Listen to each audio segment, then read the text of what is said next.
Hello दोस्तों, MSD academy में आप सभी का मोस्ट वेलकम है।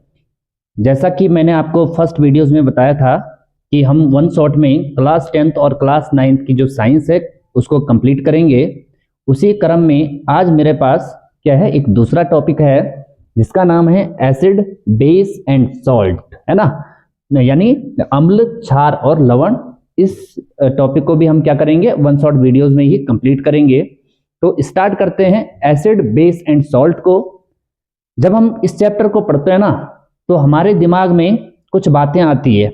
जैसे एसिड में जब भी हम सोचेंगे एसिड के बारे में, तो जनरली हमारे दिमाग में वही खट्टे पदार्थ आते हैं ना, जैसे नींबू है या एसिटिक एसिड है, यही चीजें हमारे दिमाग में आती है।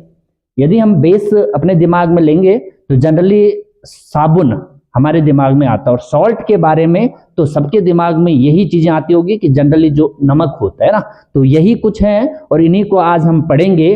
लेकिन आपको मैं एक बात पहले ही बता दूं, एसिड, बेस और सॉल्ट यहीं तक सीमित नहीं है। इनमें देखेंगे कि कई प्रकार के एसिड, बेस और सॉल्ट होते हैं जिनको आज हम कवर करेंगे। तो स्टार्ट करते हैं एसिड, बेस और सॉल्ट को। तो सबसे पहले एसिड की डेफिनेशन है कि एसिड क्या होते हैं। तो एसिड ऐसे सब्सटेंस होते हैं जो कि क्या करते हैं, जलीय विलयन में क्या देते हैं, हाइड्रोजन आयन देते हैं। यानी वे पदार्थ जो जलीय विलयन में, कैसे विलयन में, जलीय विलयन में, यानी एक्वस सॉल्यूशन में, जलीय विलयन में क्या देते हैं, प्रोटॉन देते हैं। प्रोटॉन का मीनिंग है कि ये क्या देंगे, H पॉजिटिव आयन, यानी हाइड्रोजन जो पॉजिटिव होगा उसको हम क्या कहते हैं, प्रोटॉन कहते हैं। क्या करते हैं, वे पदार्थ जो जलीय विलयन में प्रोटॉन देते हैं, यानी हाइड्रोजन आयन देते हैं, उन्हीं को हम क्या कहते हैं, अम्ल कहते हैं। ठीक है ना। यानी acid are the substance which are give protons in aqueous solution। ठीक है ना। यदि हम इस एसिड की बात करें तो एसिड जो वर्ड है ये जनरली किससे आया है, यानी ग्रीक लैंग्वेज के, यानी ग्रीक लैंग्वेज के एक एसिडस शब्द से आया। किससे आया है, एसिडस से आया है, जिसका मीनिंग होता है क्या, जनरली इसका मीनिंग होता है सोर। क्या होता है, सोर, यानी इसका मीनिंग होता है खट्टा। क्या होता है, खट्टा। यानी जो एसिड होते हैं जनरली यदि हम इनकी बात करें तो एसिड जो है ये क्या होते हैं, ये टेस्ट में, किसमें, टेस्ट में जो हैं ये कैसे होते हैं, खट्टे होते हैं, यानी सोर होते हैं। क्या होते हैं, सोर, यानी खट्टे होते हैं। ठीक है। यानी जो एसिड होते हैं वो ऐसे पदार्थ होते हैं जो जलीय विलयन में हाइड्रोजन आयन देते हैं, और सेकेंड वे में ये क्या होते हैं, स्वाद में कैसे होते हैं, खट्टे होते हैं। तीसरी बात यदि हम इन एसिड की देखें तो एसिड जो है ये क्या होंगे, ये हमेशा किसको, ब्लू लिटमस पेपर को, यानी जो एसिड होते हैं ये क्या करते हैं, ब्लू लिटमस पेपर को कन्वर्ट करते हैं किसमें, इसको कन्वर्ट करते हैं किसमें, रेड लिटमस में। रेड लिटमस में ये क्या करते हैं, कन्वर्ट करते हैं। ठीक है। साथ ही साथ यदि हम इन एसिड्स की देखें तो एसिड क्या होते हैं, ये टेस्ट में खट्टे होते हैं, वो ब्लू लिटमस पेपर को क्या करते हैं, रेड में कन्वर्ट करते हैं। इसको आप ऐसे भी समझ सकते हैं कि याद रखने की एक ट्रिक है कि एसिड में लास्ट में क्या है, डी है, और रेड में भी क्या है, रेड में भी लास्ट में क्या है, डी है। तो डी से क्या मिलेगा, डी, यानी यहां से आप ये याद रख सकते हैं कि एसिड का जो जनरली क्या है, एसिड जो है उसके लास्ट में डी है और रेड के लास्ट में भी क्या होता है, डी होता है। तो ये हमेशा एसिड जो है वो लिटमस पेपर को कन्वर्ट करेगा किसमें, रेड लिटमस पेपर में। ठीक है ना। ब्लू को किसमें, रेड में। यदि हम एग्जाम्पल की बात करें तो हमारे पास कई प्रकार के एसिड होते हैं। जैसे मेरे पास है एक यहाँ पे HCl है, क्या है, HCl, जिसका नाम है हाइड्रोक्लोरिक एसिड होता है। ठीक है। एक मेरे पास H2SO4 है जिसको हम क्या कहते हैं, सल्फ्यूरिक एसिड कहते हैं, और इसी का नाम होता है किंग ऑफ एसिड। इसे क्या कहते हैं, अम्लों का राजा भी कहते हैं। ठीक है। इसी प्रकार मेरे पास एक नाइट्रिक एसिड है, HNO3, क्या कहते हैं, इसे नाइट्रिक एसिड कहते हैं। और कई प्रकार के एसिड है मेरे पास, जैसे हमारे पास आ सकता है एसिटिक एसिड, CH3COOH, ये एसिटिक एसिड है जिसको हम क्या कहते हैं, एथेनोइक एसिड भी कहते हैं। फॉर्मिक एसिड है, ठीक है, ये फॉर्मिक एसिड हो गया। इसी प्रकार हमारे पास कई प्रकार के एसिड हो सकते हैं। तो ये था एसिड के बारे में। दूसरी बात यदि हम देखें क्लासिफिकेशन, यदि हम एसिड का देखें कि एसिड जो होते हैं जनरली दो प्रकार के होते हैं। कितने प्रकार के एसिड जो हैं जनरली कितने प्रकार के होते हैं? दो प्रकार के होते हैं। एक होता है कौन सा? Inorganic acid. कौन सा? Inorganic acid. एक कौन सा होगा हमारे पास? Inorganic acid. एक होगा इनऑर्गेनिक एसिड और दूसरा कौन सा होगा? Organic acid. ठीक है, अब याद रखना जो इनऑर्गेनिक एसिड है इसका ही एक दूसरा नाम है मिनरल्स एसिड। क्या कहते हैं इसे? मिनरल्स एसिड भी कहते हैं। ठीक है, और यदि हम एग्जाम्पल की बात करें तो याद रखना जैसे हमारे पास हो गए HCl, HNO3, H2SO4। ठीक है, और अदर हमारे पास कोई भी एसिड जैसे कार्बोनिक एसिड H2CO3, ये सारे एसिड क्या होते हैं? हमारे इनऑर्गेनिक या मिनरल एसिड होते हैं। ठीक है, और इन्हीं को हम क्या कहते हैं? स्ट्रॉन्ग एसिड भी कहते हैं। क्या कहते हैं? Strong acid. यहाँ पे ऑर्गेनिक एसिड को हम क्या कहते हैं? वीक एसिड भी कहते हैं। क्या कहते हैं? वीक एसिड भी कहते हैं। ठीक है, जो हमें जनरली नेचर से प्राप्त होते हैं। और इसमें हमारे पास कई प्रकार के एग्जाम्पल आ सकते हैं जैसे एसिटिक एसिड है, CH3COOH है एसिटिक एसिड। फॉर्मिक एसिड हो सकता है, HCOOH हो सकता है फॉर्मिक एसिड। हमारे पास हो सकता है सेट्रिक एसिड, सिट्रिक एसिड वगैरह, टार्ट्रिक एसिड वगैरह, है ना, लैक्टिक एसिड वगैरह। तो ये सारे क्या हैं? एसिड की कहानी होती है। ठीक है ना, मैंने क्या कहा? एसिड जो है ये जलीय विलयन में प्रोटॉन्स देते हैं। साथ ही साथ यदि हम देखें तो एसिड क्या होते हैं? स्वाद में खट्टे होते हैं, सोर इन टेस्ट होते हैं, और ये ब्लू लिटमस को कन्वर्ट करते हैं किसमें? रेड लिटमस पेपर में। और यदि हम देखें एग्जाम्पल तो हमारे पास कई प्रकार के एसिड है और दो प्रकार के एसिड होते हैं, इनऑर्गेनिक एसिड जिनको मिनरल एसिड या स्ट्रॉन्ग एसिड हम इन्हें कहेंगे। क्यों स्ट्रॉन्ग कहेंगे? आगे कहानी आएगी। ठीक है, और दूसरा है ऑर्गेनिक एसिड जिनको हम वीक एसिड भी कहते हैं। ये हमें नेचर से प्राप्त होते हैं जिसमें एसिटिक एसिड है, फॉर्मिक एसिड है, सिट्रिक एसिड है ना, टार्ट्रिक एसिड है, कई प्रकार के एसिड हमारे पास हैं। तो ये थी एसिड की कहानी।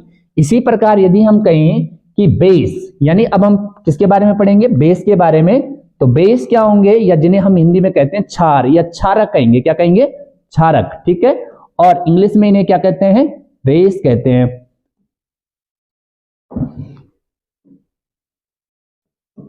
ठीक है, तो बेस की कहानी सुनना। एसिड तो जो ये एसिड जो है ये जलीय विलयन में क्या दे रहे थे? हाइड्रोजन आयन या प्रोटॉन दे रहे थे। जबकि बेस जो है ऐसे सब्सटेंस होंगे जो कि एक्वस सॉल्यूशन में यानी जलीय विलयन में क्या देंगे? हाइड्रोक्साइड आयन देंगे। क्या देंगे?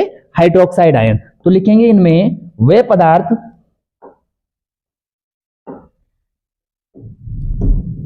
पदार्थ जो जलीय विलयन में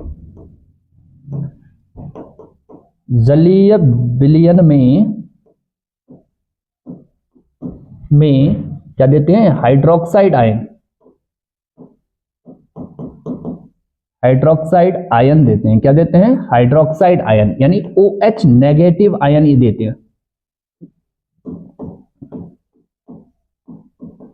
हैं। क्या कहलाते हैं? बेस, यानी क्षारक कहलाते हैं। क्षारक कहलाते हैं। ठीक है, ध्यान से सुनना।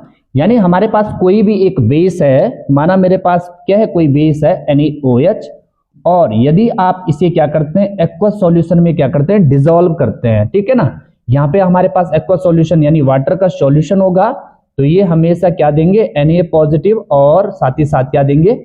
OH नेगेटिव आयन देंगे, OH नेगेटिव।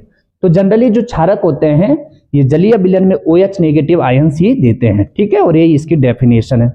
यदि हम दूसरी कहानी देखें बेस की, तो बेस जो है यदि हम इनका टेस्ट देखें, क्या देखें? टेस्ट देखें यानी स्वाद देखें, तो ये क्या होते हैं? बिटर इन टेस्ट होते हैं। क्या होते हैं? बिटर होते हैं। क्या होते हैं? बिटर, यानी जिन्हें हम हिंदी में कहेंगे ये कड़वे होते हैं। कैसे होते हैं? कड़वे होते हैं। ठीक है ना। अच्छा, यदि हम बात करें तो ये क्या है? साबुन की तरह लगते हैं। किसकी तरह? साबुन की तरह। तो ये लगेंगे साबुन की तरह, सॉपी इन टच। यानी यदि हम इनको क्या करते हैं, टच करते हैं, तो ये साबुन की तरह ही लगते हैं। साबुन भी एक जनरली क्या है, बेस ही होता है, तो ये साबुन की तरह क्या है, टच करने पर साबुन की तरह लगते हैं। ठीक है। अच्छा, यदि हम इन बेस की बात करें तो बेस हमेशा क्या करते हैं, ये रेड लिटमस पेपर को कन्वर्ट करते हैं। किसको? रेड लिटमस पेपर को किसमें कन्वर्ट करते हैं? ब्लू लिटमस पेपर में। ब्लू लिटमस में कैसे?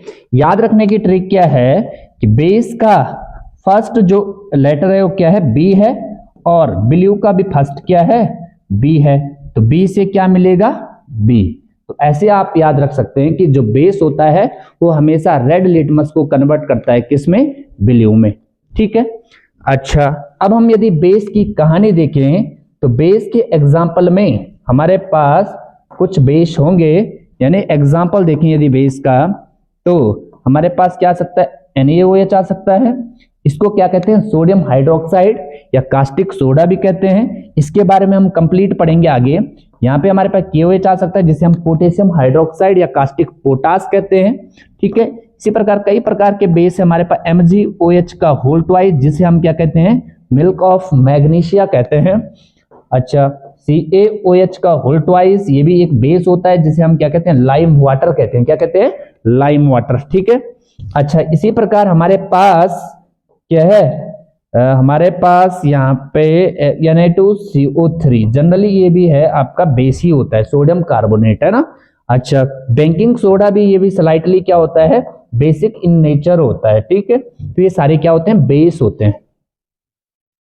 तो ये क्या थे, बेस, ये जनरली बेस के एग्जाम्पल है। इसी प्रकार एल्यूमिनियम हाइड्रोक्साइड भी आप ले सकते हैं। तो एल्यूमिनियम हाइड्रोक्साइड Al2OH का होल थ्राइस, तो ये जनरली क्या होगा, ये भी जनरली जो है बेसिक इन प्रॉपर्टीज होता है। ठीक है। सॉरी, AlOH का होल थ्राइस हो गया यहाँ पे। तो जनरली ये किस प्रॉपर्टीज का होता है, बेसिक इन नेचर का होता है। तो बेस जनरली क्या होंगे, ऐसे सब्सटेंस जो हाइड्रोक्साइड आयन देते हैं। साथ ही साथ ये क्या होते हैं, बिटर इन टेस्ट होते हैं, सॉपी इन टच होते हैं, यानी टच करने पर ये किसकी तरह लगते हैं, साबुन की तरह लगते हैं। और रेड लिटमस पेपर को कन्वर्ट करते हैं किसमें, ब्लू लिटमस पेपर में। याद करने की ट्रिक क्या थी कि बी से क्या मिलेगा, बी। एग्जाम्पल जैसे NaOH, KOH, MgOH का होल ट्वाइस, CaOH का होल ट्वाइस, Na2CO3, NaHCO3, और एल्यूमिनियम हाइड्रोक्साइड यानी AlOH का होल थ्राइस। तो यहां पर क्या है, हमने एसिड और बेस के बारे में जाना। अब यदि हम बात करें कि माना कुछ एसिड जो हैं जिन्हें हम स्वाद के आधार पर यानी टेस्ट के आधार पर बता सकते हैं कि ये एसिड है या बेस है, लेकिन कुछ पावरफुल एसिड भी होते हैं और पावरफुल क्या होते हैं, बेस होते हैं। यानी स्ट्रॉन्ग एसिड भी हो सकते हैं और स्ट्रॉन्ग बेस भी हो सकते हैं। तो उनको कैसे हम आइडेंटिफाई करें कि ये एसिड है या बेस है। माना मैं आपको इस प्रकार से समझाऊंगा कि मेरे पास एक बीकर है, क्या है, बीकर है, ये मेरे पास एक बीकर है, और इस बीकर में मेरे पास कुछ सब्सटेंस रखा हुआ है। अब इसमें मुझे नहीं पता कि एसिड है या बेस है, क्या है, इसमें ये आइडेंटिफाई करना है कि इस सब्सटेंस में या सॉरी इस बीकर में एसिड रखा है या बेस रखा है। तो उस एसिड और बेस को आइडेंटिफाई करने के लिए हमारे पास क्या होते हैं, इंडिकेटर होते हैं। क्या होते हैं, इंडिकेटर। तो अब हम उनकी कहानी पढ़ेंगे कि इंडिकेटर क्या होते हैं। तो ध्यान से सुनना, टॉपिक आएगा इंडिकेटर।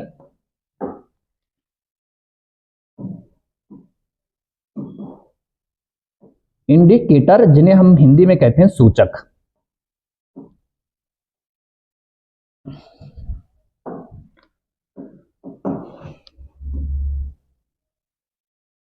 ठीक है।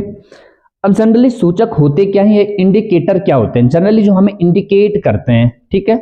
अब कई प्रकार के इंडिकेटर होते हैं। केमिस्ट्री में हमारे पास जनरली इंडिकेटर 3 होंगे। ठीक है। तो सबसे पहले इंडिकेटर क्या होते हैं, इंडिकेटर ऐसे रासायनिक पदार्थ होते हैं या ऐसे पदार्थ होते हैं जो जनरली अपनी स्मेल के कारण या अपने कलर के कारण अम्लीय और क्षारीय माध्यम में क्या होते हैं, कन्वर्ट हो जाते हैं या बदल जाते हैं। उन्हीं को हम क्या कहते हैं, इंडिकेटर कहते हैं। यानी इंडिकेटर क्या होंगे, ऐसे पदार्थ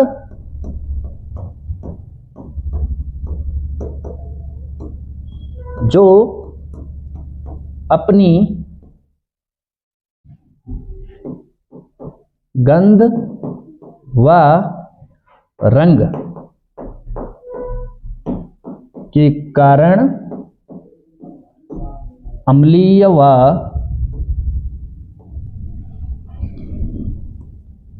क्षारीय माध्यम में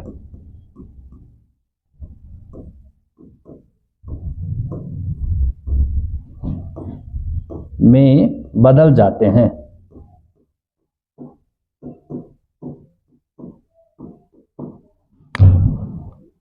ठीक है ना, उन्हीं को हम क्या कहते हैं, इंडिकेटर। यानी इंडिकेटर ऐसे पदार्थ होते हैं जो अपनी गंध और रंग के कारण क्या होते हैं, अम्लीय और क्षारीय माध्यम में क्या होते हैं, बदल जाते हैं। उन्हीं को हम क्या कहते हैं, इंडिकेटर कहते हैं। अब ध्यान से सुनना, जो इंडिकेटर होंगे ना, ये हमारे पास 3 टाइप के होते हैं। कितने प्रकार के? 3 प्रकार के होंगे। तो एक हमारे पास इसमें आएगा कौन सा, जनरली इसमें हमारे पास 3 प्रकार के इंडिकेटर होते हैं। एक होगा हमारे पास कौन सा, इसमें जनरली एक इंडिकेटर हमारे पास, ठीक है। यदि बात करें हम फर्स्ट इंडिकेटर की, तो हमारे पास इसमें आएगा नेचुरल इंडिकेटर। क्या आएगा? Natural indicator.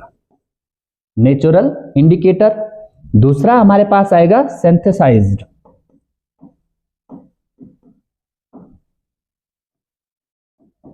सिंथेसाइज्ड, ठीक है, यहां पे स्पेलिंग,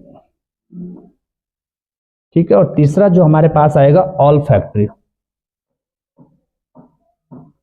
ऑल्फैक्टरी, ठीक है। यदि हिंदी में कहें तो ये क्या होते हैं, प्राकृतिक सूचक होते हैं। ये जनरली संश्लेषित सूचक होते हैं, और ये क्या होते हैं, गंधीय सूचक होते हैं, ठीक है। 3 प्रकार के सूचक हैं। एक है नेचुरल इंडिकेटर, और दूसरा कौन सा था, सेंसिटाइज इंडिकेटर,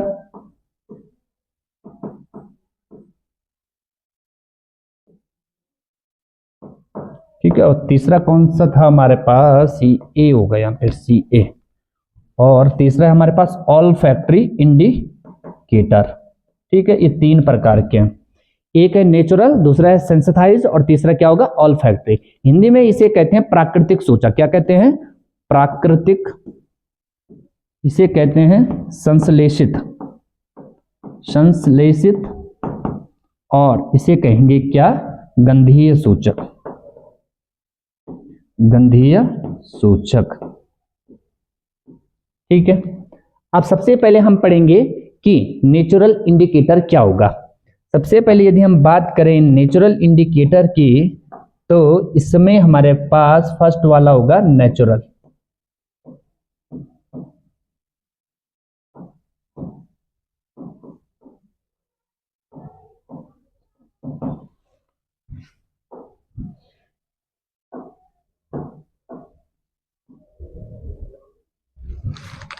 नेचुरल इंडिकेटर की यदि हम बात करें, तो हमारे पास इसके कई एग्जाम्पल है, जिसमें हमारे पास सबसे पहले इसमें आता है लिटमस पेपर। क्या आता है? Litmus paper. लिटमस पेपर, ठीक है। अब यदि हम लिटमस पेपर की बात करें ना, तो लिटमस पेपर खुद जो है ये किस कलर का होगा, ये जनरली होता है पर्पल, पर्पल कलर का, यानी बैंगनी रंग का होता है। क्या होता है? बैंगनी रंग का। लेकिन जैसे ही इस लिटमस पेपर को हम किस में डालते हैं, एसिड में। एसिड में हमेशा याद रखना, जो लिटमस पेपर होगा ये किस में कन्वर्ट होगा, ये हमेशा कन्वर्ट होगा किस में, रेड में। किस में कन्वर्ट होगा? रेड में। यानी लिटमस पेपर किस में कन्वर्ट होगा, रेड में। और यदि हम क्या करेंगे, इस लिटमस पेपर को किसमें, बेस से रिएक्ट कराते हैं, या बेस में जनरली इसे क्या करते हैं, डालते हैं, तो ये किस कलर का होगा, ये जनरली बन जाएगा किस कलर का, ब्लू कलर का। किस कलर का बन जाएगा? ब्लू कलर का। तो ये आपने देखना है कि जो लिटमस पेपर है ये जनरली पर्पल कलर का होता है। खुद किस कलर का होता है? ये पर्पल कलर का। जनरली पिंकेज होता है, पर्पल कलर में ये जनरली होता है ना, पर्पल कलर का होता है। और ये हमेशा एसिड को कन्वर्ट, एसिड में ये क्या है, रेड हो जाता है, और बेस में क्या हो जाता है, ब्लू हो जाता है, ठीक है। अच्छा, एक हमारे पास दूसरा, हमारे पास इसमें क्या आता है, जनरली हमारे पास हल्दी आ जाती है ना, जिसे हम क्या कहते हैं, टर्मेरिक कहते हैं। यदि हम बात करें हल्दी की या टर्मेरिक, ठीक है, यदि हम बात करें टर्मेरिक की या हल्दी की, तो इसमें हमारे पास जनरली क्या आएगा कि ये एसिड में इस पर कोई भी चेंज नहीं आता है, यानी नो चेंज, इस सेम वही रहेगा, नो चेंज, यानी खुद ये किस कलर की होती है, यानी येलो होती है। तो एसिड में जनरली वो येलो ही रहती है। लेकिन बेस में हमेशा याद रखना कि बेस में ये जनरली जो है ब्राउनिश रेड हो जाती है। क्या होती है? ब्राउनिश रेड हो जाती है। कैसे हो जाती है? Brownish red.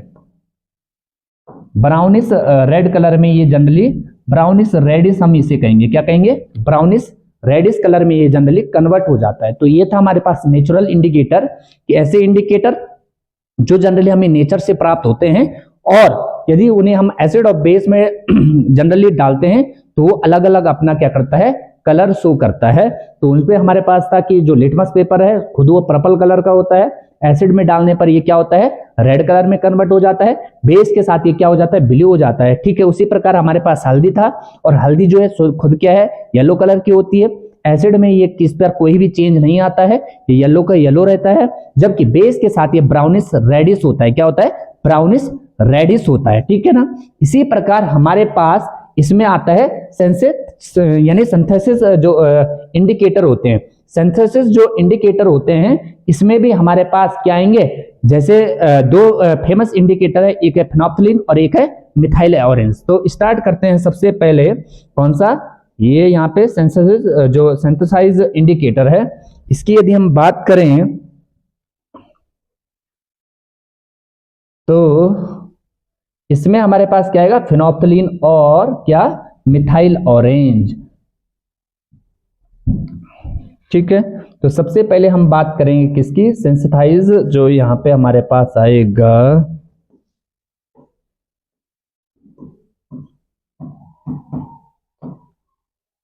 Synthesis indicator.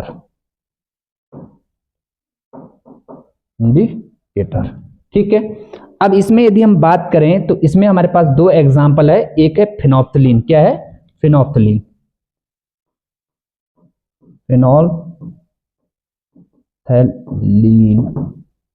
ठीक है, ये एल है यहाँ पे, फेनोल्फथालीन। ठीक है, यदि हम बात करें इस फेनोल्फथालीन की, तो फेनोल्फथालीन जो है ये, ठीक है, फेनोल्फथालीन की यदि हम बात करें तो फेनोल्फथालीन जो है ये जनरली एसिड में, किसमें? एसिड में, और दूसरा किसमें होगा? बेस में। तो एसिड में जनरली इस पर कोई भी प्रभाव नहीं होता है, क्योंकि ये खुद क्या होता है? कलरलेस होता है। क्या होता है? कलरलेस होता है, यानी इसका खुद का कोई कलर नहीं होता है। तो एसिड में ये क्या होगा? कलरलेस ही होगा, यानी इस पर क्या है? कोई भी इफेक्ट नहीं आएगा। लेकिन बेस के साथ जो है ये जनरली किस कलर में कन्वर्ट होता है? पिंकिश कलर में। पिंकिश जनरली क्या होता है? पिंकिश रेडिश होता है। ठीक है ना, या रेडिश पिंक इसमें जनरली आता है। ये पिंक कलर हम उसे कहेंगे। कौन सा कलर कहेंगे? Pink colour. जनरली किस कलर में कन्वर्ट होता है? पिंक कलर में। यानी बेस के जैसे हम क्या करेंगे? फेनोल्फथालीन के साथ क्या डालते हैं? बेस डालते हैं, तो किस कलर में कन्वर्ट होता है? पिंक कलर में क्या हो जाता है? कन्वर्ट हो जाता है। ठीक है, इसी प्रकार दूसरा एग्जाम्पल हमारे पास क्या था? दूसरा हमारे पास था मिथाइल ऑरेंज। क्या था? Methyl orange. मिथाइल ऑरेंज, यदि हम बात करें मिथाइल ऑरेंज की, तो मिथाइल ऑरेंज जो है खुद किस कलर का होता है? ऑरेंज।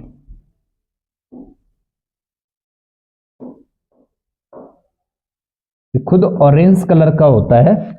लेकिन जैसे इस मिथाइल ऑरेंज को ट्रीट कराते हैं किसके साथ? यानी हम इसे या तो एसिड में, और दूसरा इसे किस में? बेस में। ठीक है, तो याद रखना कि बेस के साथ ये हमेशा कौन सा कलर देता है? Yellow colour. कौन सा कलर देता है? Yellow colour. जबकि एसिड के साथ ये हमेशा कौन सा कलर देता है? यानी ऑरेंज कलर। कौन सा? ऑरेंज कलर ही देता है। किस कलर? क्या कलर देता है? Orange colour. दो प्रकार की डाइज हमने यहाँ पे पढ़ी। डाइज ही कहेंगे जनरली, या इन्हें हम कहते हैं संश्लेषित जो सूचक होते हैं, जिसमें एक हमारे पास था फेनोल्फथालीन और दूसरा क्या था? Methyl orange. ठीक है, फेनोल्फथालीन एसिड में कलरलेस होता है, बेस में पिंक कलर देता है। मिथाइल ऑरेंज ऑरेंज कलर का होता है, एसिड में ये ऑरेंज ही होता है।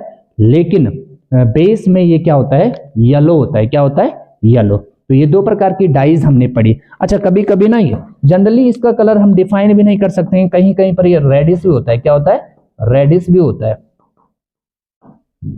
ठीक है। अच्छा, अब लास्ट हमारे पास क्या आता है, ऑल फैक्ट्री इंडिकेटर आते हैं। क्या आते हैं, ऑल फैक्ट्री इंडिकेटर।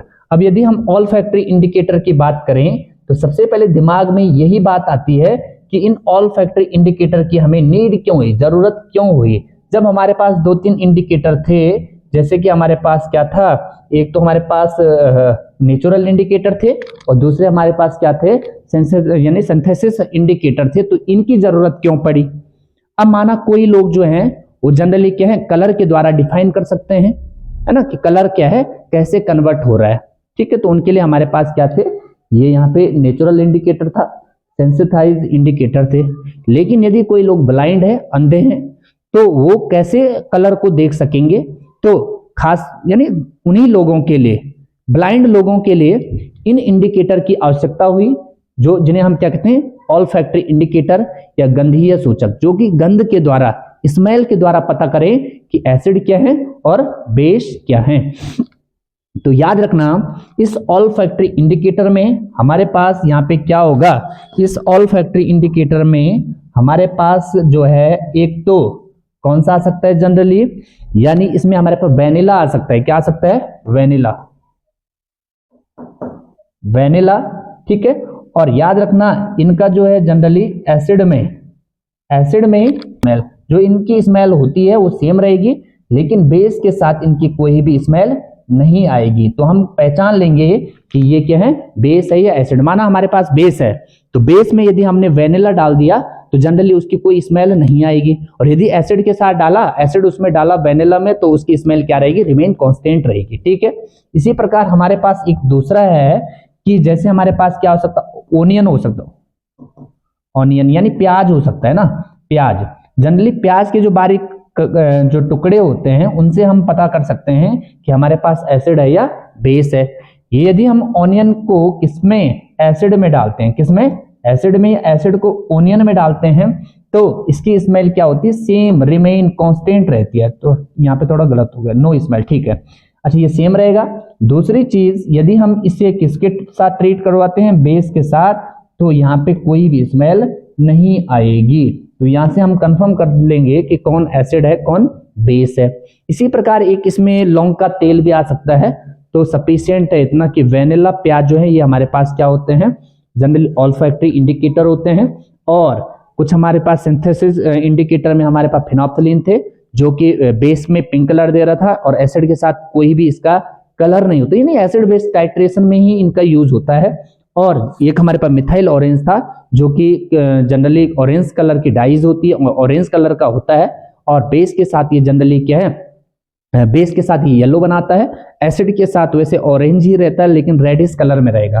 ठीक है, अच्छा, नेचुरल इंडिकेटर जो है, इसमें हमने पढ़ा था कि लिटमस पेपर है, और साथ ही साथ लिटमस के साथ साथ हमने वहां पे क्या पढ़ा था, हल्दी यानी टर्मेरिक को पढ़ा था। ठीक है, अब एक क्वेश्चन आता है कि जो हमारे पास क्या होंगे, जनरली हमारे पास जो क्या होंगे, लिटमस पेपर। क्या है, लिटमस पेपर, है ना।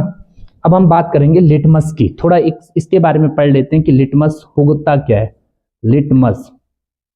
ठीक है, अब यदि बात करें हम लिटमस की, तो ये लिटमस पेपर बनते कहां से हैं या कहां से हमारे पास ये ऑब्टेन होते हैं।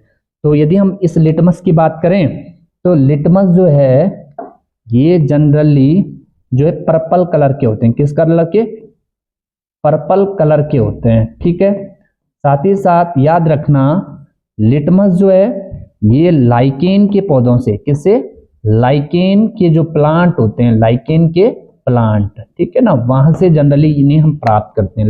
लाइकेन के प्लांट से हम क्या करते हैं, लिटमस को प्राप्त करते हैं। ठीक है, अच्छा, यदि हम बात करें लाइकेन की, तो लाइकेन जो है ये क्या है, जनरली थैलोफाइटा है, थैलोफाइटा से रिलेटेड होता है, थैलोफाइटा से क्या होता है, रिलेटेड होता है। थैलोफाइटा जो ग्रुप में ये लाइकेन होता है। दूसरी बात, ये लाइकेन जो है ये सिम्बायोटिक रिलेशनशिप होता है। क्या होता है, सिम्बायोटिक रिलेशनशिप होता है, किसका, एल्गी का। एल्गी एंड फंगी का ये क्या होता है, फंगी का ये क्या होगा, यानी जो आपका लिटमस पेपर होगा ये एल्गी और फंगाई का क्या होता है, एक सिम्बायोटिक रिलेशनशिप होता है, जिसमें कि एल्गी उसे क्या देती है, जनरली फूड प्रोवाइड कराती है, और फंगाई जो है उसके लिए क्या है, आश्रय प्रदान करती है। तो ये था जनरली लिटमस पेपर के बारे में कि ये खुद पर्पल कलर के होते हैं और लाइकेन के प्लांट से इन्हें हम प्राप्त करते हैं। ये थैलोफाइटा संघ में होते हैं, यानी थैलोफाइटा के अंदर ही जनरली ये होते हैं, और लाइकेन जो है जनरली ये क्या सिम्बायोटिक रिलेशनशिप होता है एल्गी और किसका, फंगी का। ठीक है, तो ये हमने किसके बारे में पढ़ा, लिटमस पेपर के बारे में पढ़ा, और सारे हमने इंडिकेटर को पढ़ा। ठीक है, अब हमारे पास इसके बाद आता है कि एसिड और बेस की केमिकल प्रॉपर्टीज, यानी एसिड और बेस जो है ये जनरली कैसे रिएक्ट करते हैं, है ना। तो अब हम पढ़ेंगे chemical reaction of acid and base.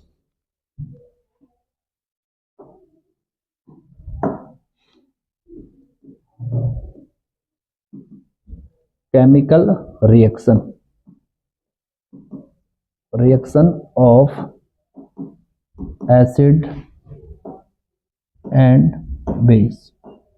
Acid और बेस की यदि हम केमिकल रिएक्शंस की बात करें तो इसमें बढ़िया इंटरेस्टिंग हमारे पास रिएक्शंस आती है, और ये रिएक्शन जो है कई बार पेपर में आती है। ठीक है, तो सबसे पहले इस रिएक्शन में भी हम बात करें फर्स्ट रिएक्शन की, तो हमारे पास आता है reaction of acid and base with metal, यानी मेटल के साथ ये क्या रिएक्ट करते हैं, एसिड और बेस। ठीक है, मेटल के साथ इनकी क्या रिएक्शन होती है। तो फर्स्ट रिएक्शन हमारे पास यही है कि reaction of acid and base with metal. ठीक है, तो सबसे पहले यदि हम बात करें एसिड की, तो एसिड जब भी मेटल के साथ रिएक्शन करते हैं, यानी एसिड रिएक्ट विद मेटल,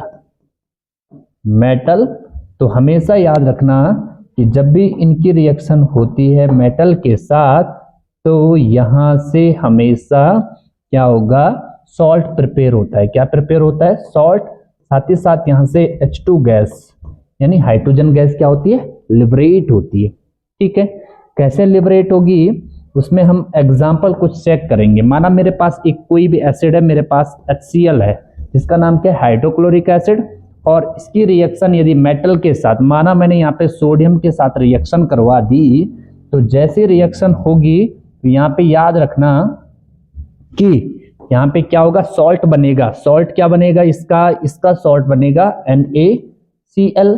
साथ ही साथ यहाँ से H2 गैस क्या होगी, लिबरेट होगी।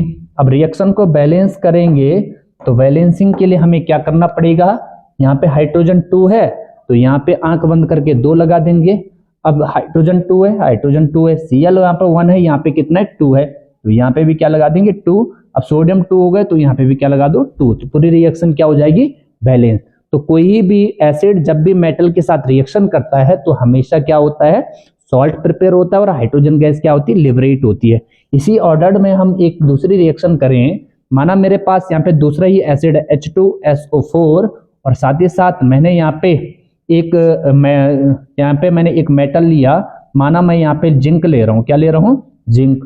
तो जैसी रिएक्शन होगी तो यहाँ पर क्या प्रिपेयर होगा, ध्यान से सुनना, यहाँ पे कुछ प्रिपेयर होगा बच्चों, क्या, ZnSO4। क्या प्रिपेयर होगा, ZnSO4, यानी यहाँ से जिंक सल्फेट निकलेगा। क्या निकलेगा, जिंक सल्फेट निकलेगा, और किस फॉर्म में बाहर जाएगा, ZnSO4 के फॉर्म में। साथ ही साथ यहाँ से क्या बाहर निकलेगा, हाइड्रोजन गैस बाहर निकलेगी। ठीक है, ये हाइड्रोजन गैस क्या हो गई, बाहर निकल गई। अब ध्यान से सुनना यहाँ पे कि क्या सारी रिएक्शन, क्या सारे मेटल जो हैं वो एसिड के साथ रिएक्शन करते हैं। तो याद रखना यहाँ पर एक पॉइंट कि केवल वही मेटल्स, यानी वही मेटल यानी एसिड के साथ रिएक्शन करती है जो कि हाइड्रोजन से क्या होती है, यानी ज्यादा रिएक्टिव होती है। यानी हम कहेंगे कि more reactive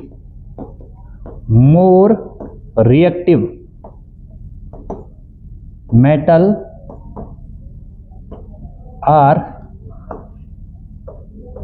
react with acid, यानी जो क्या होती है अधिक क्रियाशील धातु होती है वही केवल किससे रिएक्ट करती है, मेटल से।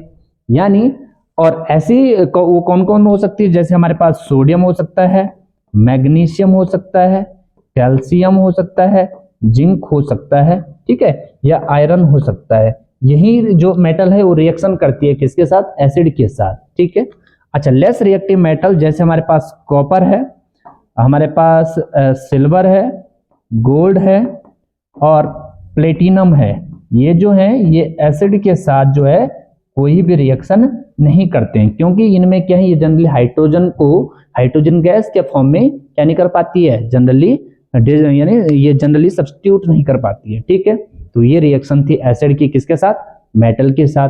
यदि हम बात करें बेस की, किसकी बात करें, बेस की, तो बेस भी किसके साथ, एसिड के, बेस भी मेटल के साथ रिएक्शन करता है और हाइड्रोजन गैस लिबरेट करता है। कौन सी गैस, हाइड्रोजन गैस।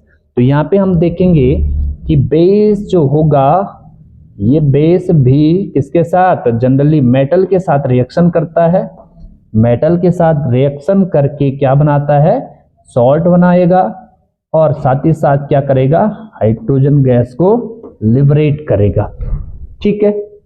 अब कौन कौन से वो बेस हो सकते हैं वो हमें देखना है। माना मेरे पास यहाँ पे एक बेस है क्या, NaOH, क्या है, NaOH सोडियम हाइड्रोक्साइड, और बेस मेरे पास क्या है यहाँ पे, जिंक है, क्या है, जिंक है। तो जैसे रिएक्शन होगी तो यहाँ पे क्या बनेगा, यहाँ पे बनेगा मेरे पास Na2ZnO2, साथ ही साथ यहाँ से हाइड्रोजन गैस लिबरेट होगी, यानी सोडियम जिंकेट बनेगा। क्या बनेगा, सोडियम जिंकेट। और ये रिएक्शन कई बार पेपर में पूछी जाती है कि what happened when NaOH is react with zinc to form a sodium zincate. तो क्या बनता है, सोडियम जिंकेट बनता है, ठीक है। नामकरण करेंगे तो ये क्या है, सोडियम हाइड्रोक्साइड है, इसका नाम क्या है, सोडियम हाइड्रोक्साइड।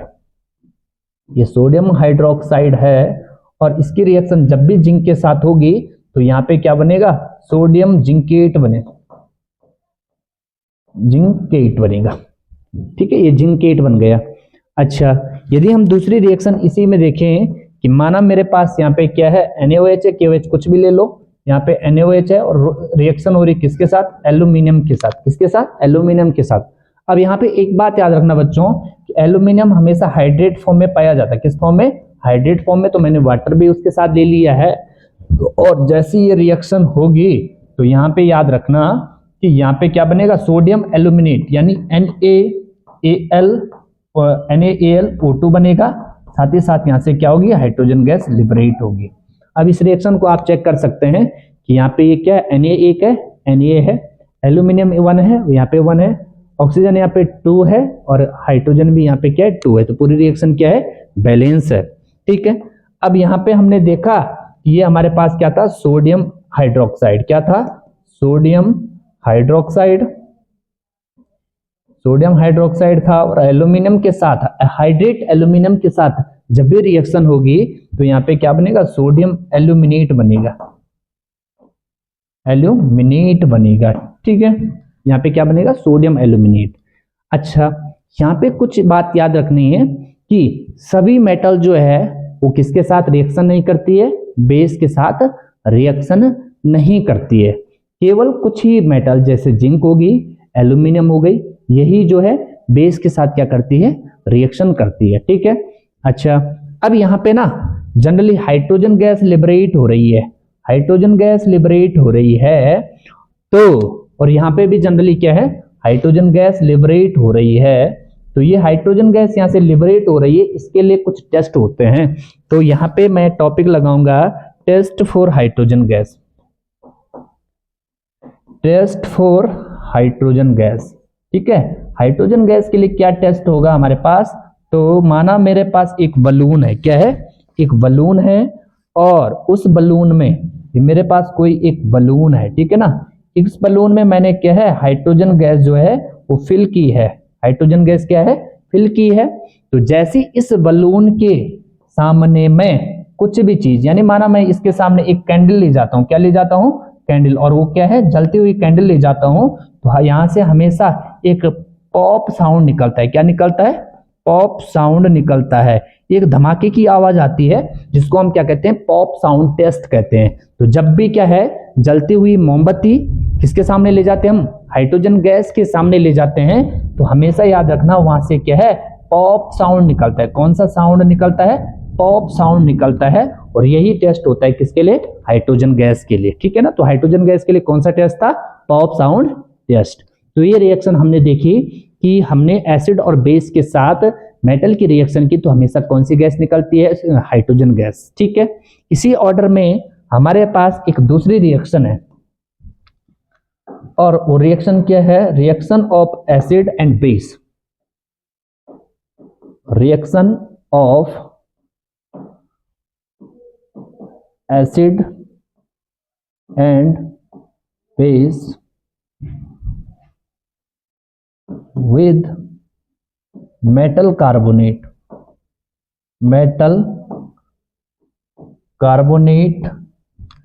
and bicarbonate।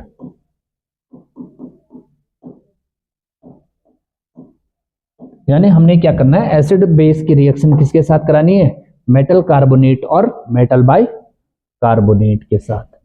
ध्यान से सुनना, बहुत आसान रिएक्शन है। माना मेरे पास क्या, कोई भी एसिड है, क्या है, कोई भी एसिड है।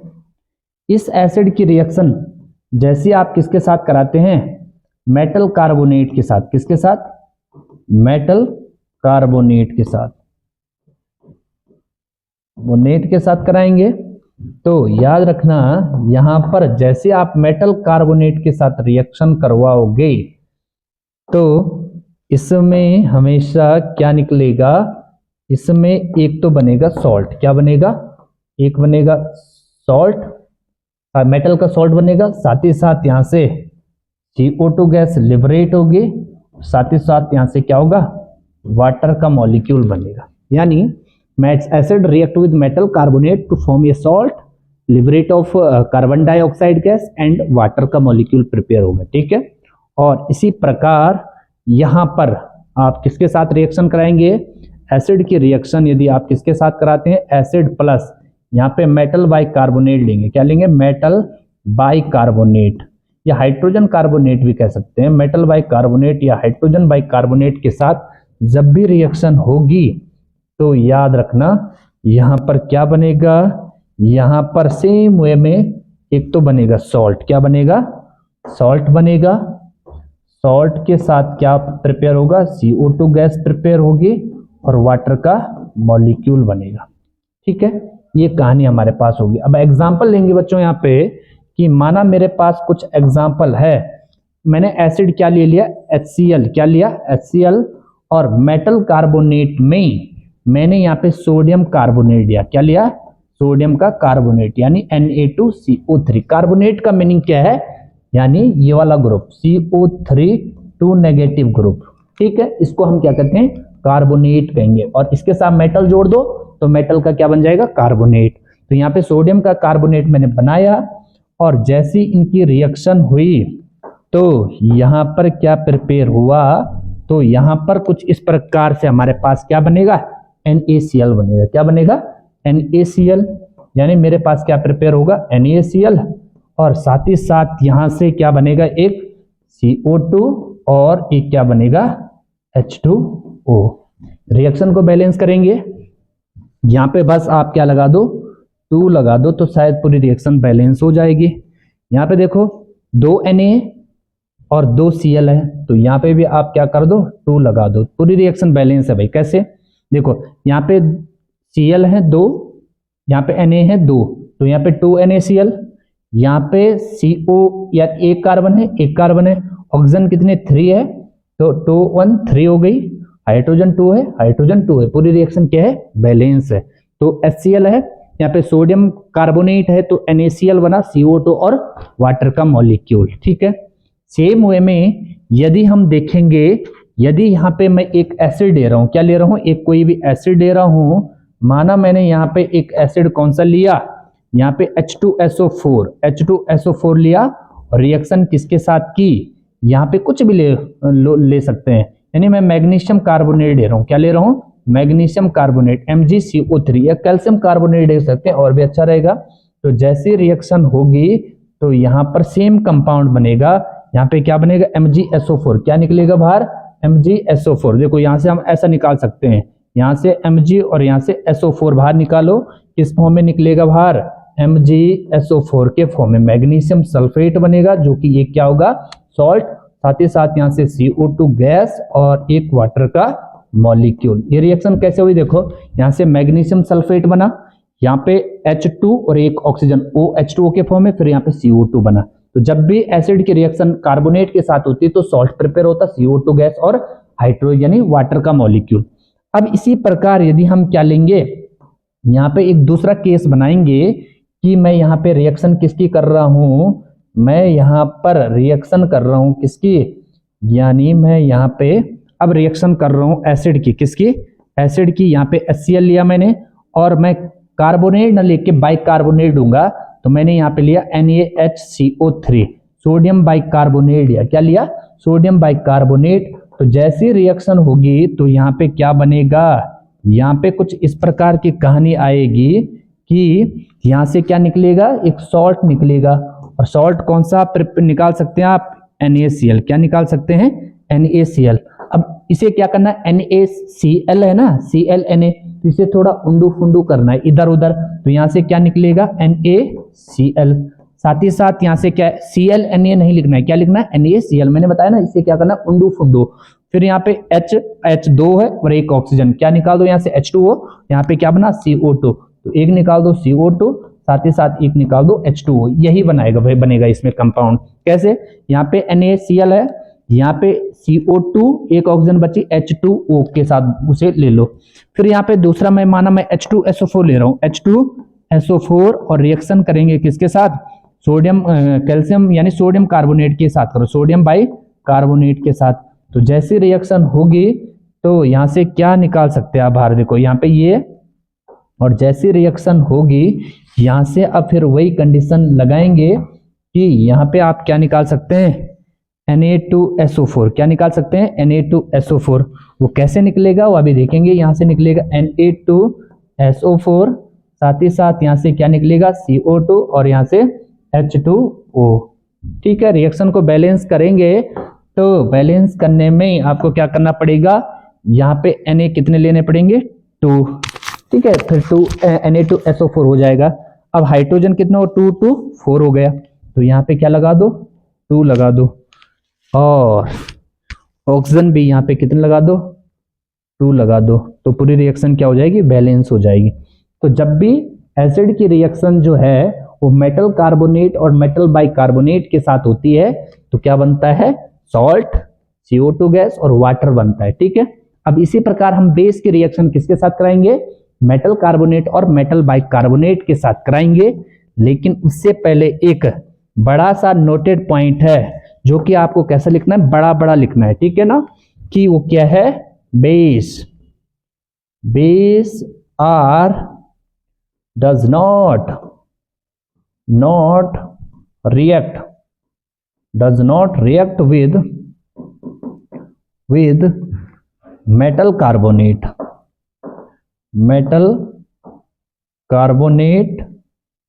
and bicarbonate। यानी बच्चों जो बेस होते हैं ना वो क्या है मेटल कार्बोनेट और मेटल बाइकार्बोनेट के साथ कोई भी अभिक्रिया नहीं करते हैं। क्यों नहीं करते हैं, बिकॉज दीज आर, यानी जो क्या होते हैं metal carbonate and metal bicarbonate होते हैं, वो क्या होते हैं metal carbonate and metal bicarbonate are basic in nature. ये क्या होते हैं बेसिक होते हैं, क्या होते हैं स्लाइटली बेसिक होते हैं। ये कैसे होते हैं बच्चों, यानी हल्के क्या होते हैं क्षारीय गुण होते हैं, और क्षार के आपस में रिएक्शन करा के कोई फायदा नहीं है, जनरली रिएक्शन प्रोसीड नहीं होगी। तो ये जनरली यहाँ पे क्या है बड़ा सा नोटेड पॉइंट है जो कि आपको क्या है यहाँ पे लिखना है। तो यहाँ पे मैंने क्या कहा कि जब भी एसिड की रिएक्शन मेटल कार्बोनेट के साथ होती है या मेटल बाइकार्बोनेट के साथ होती है तो हमेशा क्या बनते हैं सॉल्ट बनते हैं, CO2 गैस और वाटर का मॉलिक्यूल लिबरेट होता है। जबकि बेस जो है वो मेटल कार्बोनेट और मेटल बाइकार्बोनेट के साथ कभी भी रिएक्शन नहीं करते हैं, बिकॉज बेस जो है वो क्या है, बेस जो सॉरी मेटल कार्बोनेट और मेटल बाइकार्बोनेट क्या होते हैं, स्लाइटली बेसिक होते हैं और बेस के साथ जनरली इनकी रिएक्शन नहीं होगी। तो इतना आपको जनरली समझ में आ गया होगा। अब हमारे पास इसके बाद है कि जो ये CO2 गैस निकली है, क्या है, यहां से भी CO2 गैस निकली है, यहां से भी CO2 गैस निकली है, यहाँ पे भी CO2 गैस निकली है और यहाँ पे भी क्या है, CO2 गैस निकली है। इस CO2 गैस के लिए क्या होता है, टेस्ट होता है। क्या होता है, यानी हमने क्या करना है, CO2 गैस में इसके लिए हमने टेस्ट करना है। तो यहाँ पे लिखेंगे टेस्ट ऑफ CO2 गैस, यानी CO2 गैस का परीक्षण। CO2 गैस के लिए हमारे पास क्या टेस्ट होगा, तो ध्यान से सुनना, ये इंपॉर्टेंट है बच्चों यहाँ पे कि CO2 गैस के लिए टेस्ट।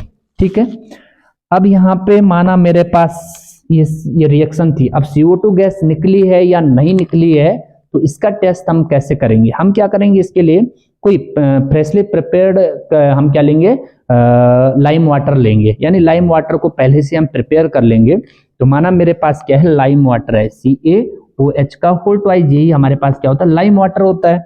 और यदि इस लाइम वाटर में हम क्या करते हैं, CO2 गैस को पास करते हैं, क्या करते हैं, पास करते हैं, यानी यदि हम लाइम वाटर में क्या करते हैं, CO2 गैस को पास करते हैं, तो धीरे धीरे जो लाइम वाटर था, जो जनरली क्या है कलरलेस था, वो धीरे धीरे क्या होता है, मिल्की वे में यानी CaCO3 बना लेता है। ठीक है ना, और ये क्या होता है, ये मिल्की कलर का होता है, मिल्की कलर का होता है, यानी दुधिया कलर का होता है। क्या होता है, दुधिया कलर का होता है। ठीक है ना, और साथ ही साथ यहां से क्या होगा, वाटर का मॉलिक्यूल बाहर निकलेगा। ठीक है, अच्छा, लेकिन यदि आप क्या करेंगे, इसमें excess amount of CO2 gas को क्या करेंगे, रिलीज करेंगे, यानी स्ट्रो की हेल्प से आप उसमें क्या है, लगातार CO2 गैस को क्या कर सकते हैं, यदि आप लगातार उसमें CO2 गैस प्रभावित करते हैं, तो यहाँ पे ये रिएक्शन प्रोवाइड यानी आगे प्रोसीड होगी। तो यहाँ पे क्या बनेगा, यहाँ पे CaHCO3 का होल ट्वाइस बनेगा और साथ ही साथ यहाँ पे क्या होगी, ये रिएक्शन होगी, तो ये जो है ये क्या होगा, फिर कलरलेस होगा। क्या होगा, कलरलेस। तो ये था टेस्ट फॉर CO2 गैस, यानी यदि आप CO2 गैस के लिए क्या करते हैं, टेस्ट करते हैं, तो यहाँ पे आपके पास कुछ इस प्रकार से क्या होगा, यानी ये कहानी बनेगी। तो ये था टेस्ट फॉर CO2 गैस, जिसमें आपने क्या करना है कि आपने CO2 गैस को लेना है और उसे क्या है, कैल्शियम लाइम वाटर में, किसमें, लाइम वाटर में पास करना है, किसको, CO2 गैस को, लाइम वाटर। और जैसे आप CO2 गैस को लाइम वाटर में पास करेंगे तो कैल्शियम कार्बोनेट का एक मिल्की जो कलर है वो आपको अपीयर होगा, और यदि उस मिल्की कलर में आप लगातार CO2 गैस को पास करते हैं तो बनने वाला जो कंपाउंड होगा वो कलरलेस होगा और क्या बनेगा, कैल्शियम हाइड्रोजन कार्बोनेट। ठीक है, दिमाग में कई बातें आती है कि CO2 गैस कहां से उसमें पास करोगे, तो जनरली हमारे मुंह से क्या है, CO2 गैस बार बार बाहर निकलती है, तो हम क्या है, जनरली यदि उस इसमें लाइम वाटर में लगातार फूंक मारते हैं तो वो अपना कलर चेंज कर लेता है और क्या बना लेता है, कैल्शियम कार्बोनेट। और यदि हम लगातार एक्सेस अमाउंट में, यानी ये CO2 गैस क्या होगी, एक्सेस में होगी, किसमें होगी, अधिक मात्रा में, यदि हम लगातार उसमें फूंक मारते रहते हैं तो वो क्या है, अपना कलर जो है वो डिसअपीयर करता है। तो इस प्रकार से ये रिएक्शन होगी। ठीक है, ये थी reaction of acid and base with metal carbonate and metal bicarbonate. ठीक है, अब हम सेकेंड वे में रिएक्शन करेंगे किसकी, एसिड बेस की, किसके साथ, मेटेलिक ऑक्साइड के साथ। तो नेक्स्ट है हमारे पास reaction of acid and base. Third है रिएक्शन ऑफ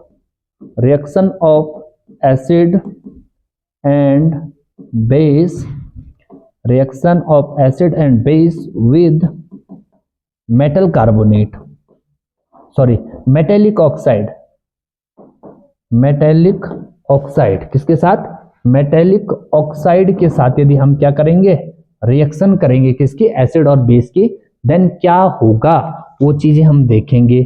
तो जब भी मेटेलिक ऑक्साइड के साथ एसिड बेस की रिएक्शन होगी तो हमारे पास क्या बनते हैं, कुछ कंपाउंड बनेंगे, और वो कंपाउंड क्या होंगे, ध्यान से सुनेंगे। ठीक है, माना मेरे पास क्या है, यहाँ पे एसिड है, क्या है, एसिड, और इस एसिड की रिएक्शन जब भी मेटेलिक ऑक्साइड के साथ होगी, मेटेलिक ऑक्साइड, तो देखेंगे यहाँ पे क्या प्रिपेयर होगा हमारे पास। तो यहाँ पे कुछ इस प्रकार की कहानी आएगी कि हमारे पास एक तो सॉल्ट बनेगा, क्या बनेगा, सॉल्ट, और साथ ही साथ हमारे पास वाटर बनेगा, क्या बनेगा, water.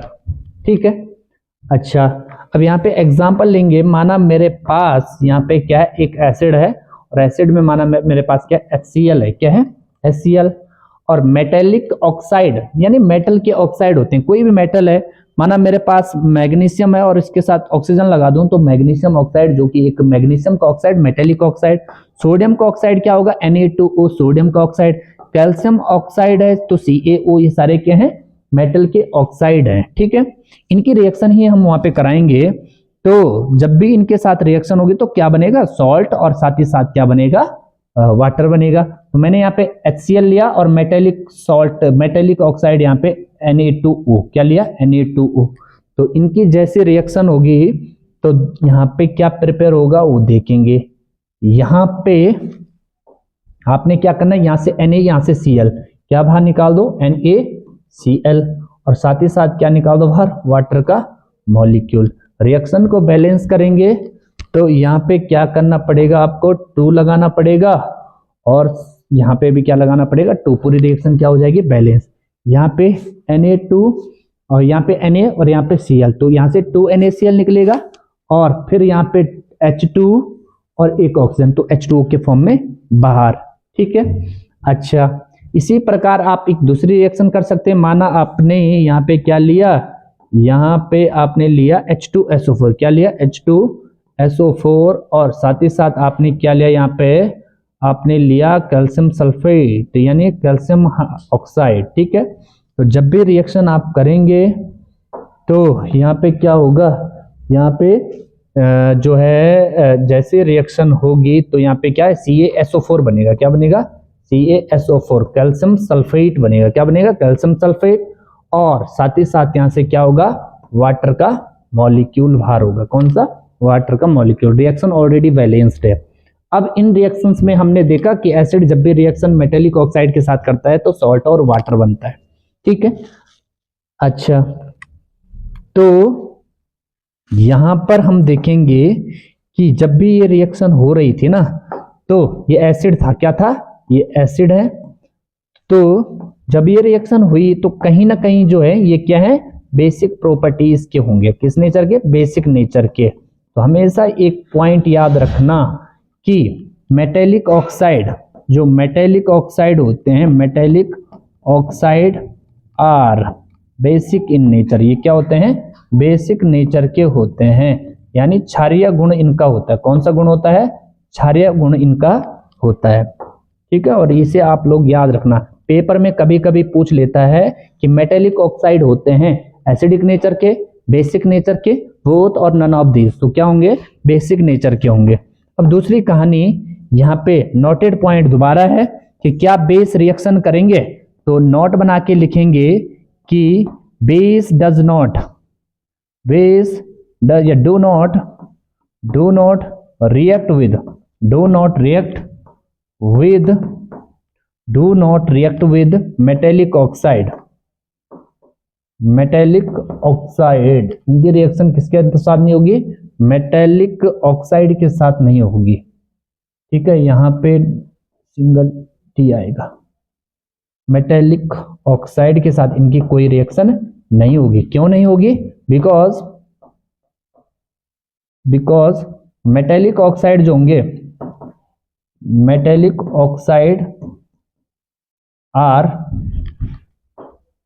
Are basic in nature, ये क्या होते हैं, बेसिक नेचर के होते हैं, और बेस के जो है आपस में रिएक्शन जो है जनरली कोई फायदा नहीं है उस रिएक्शन को करा के। ठीक है, तो यहाँ पे आप एक पॉइंट लिखेंगे, base plus metallic oxide, base plus metallic oxide.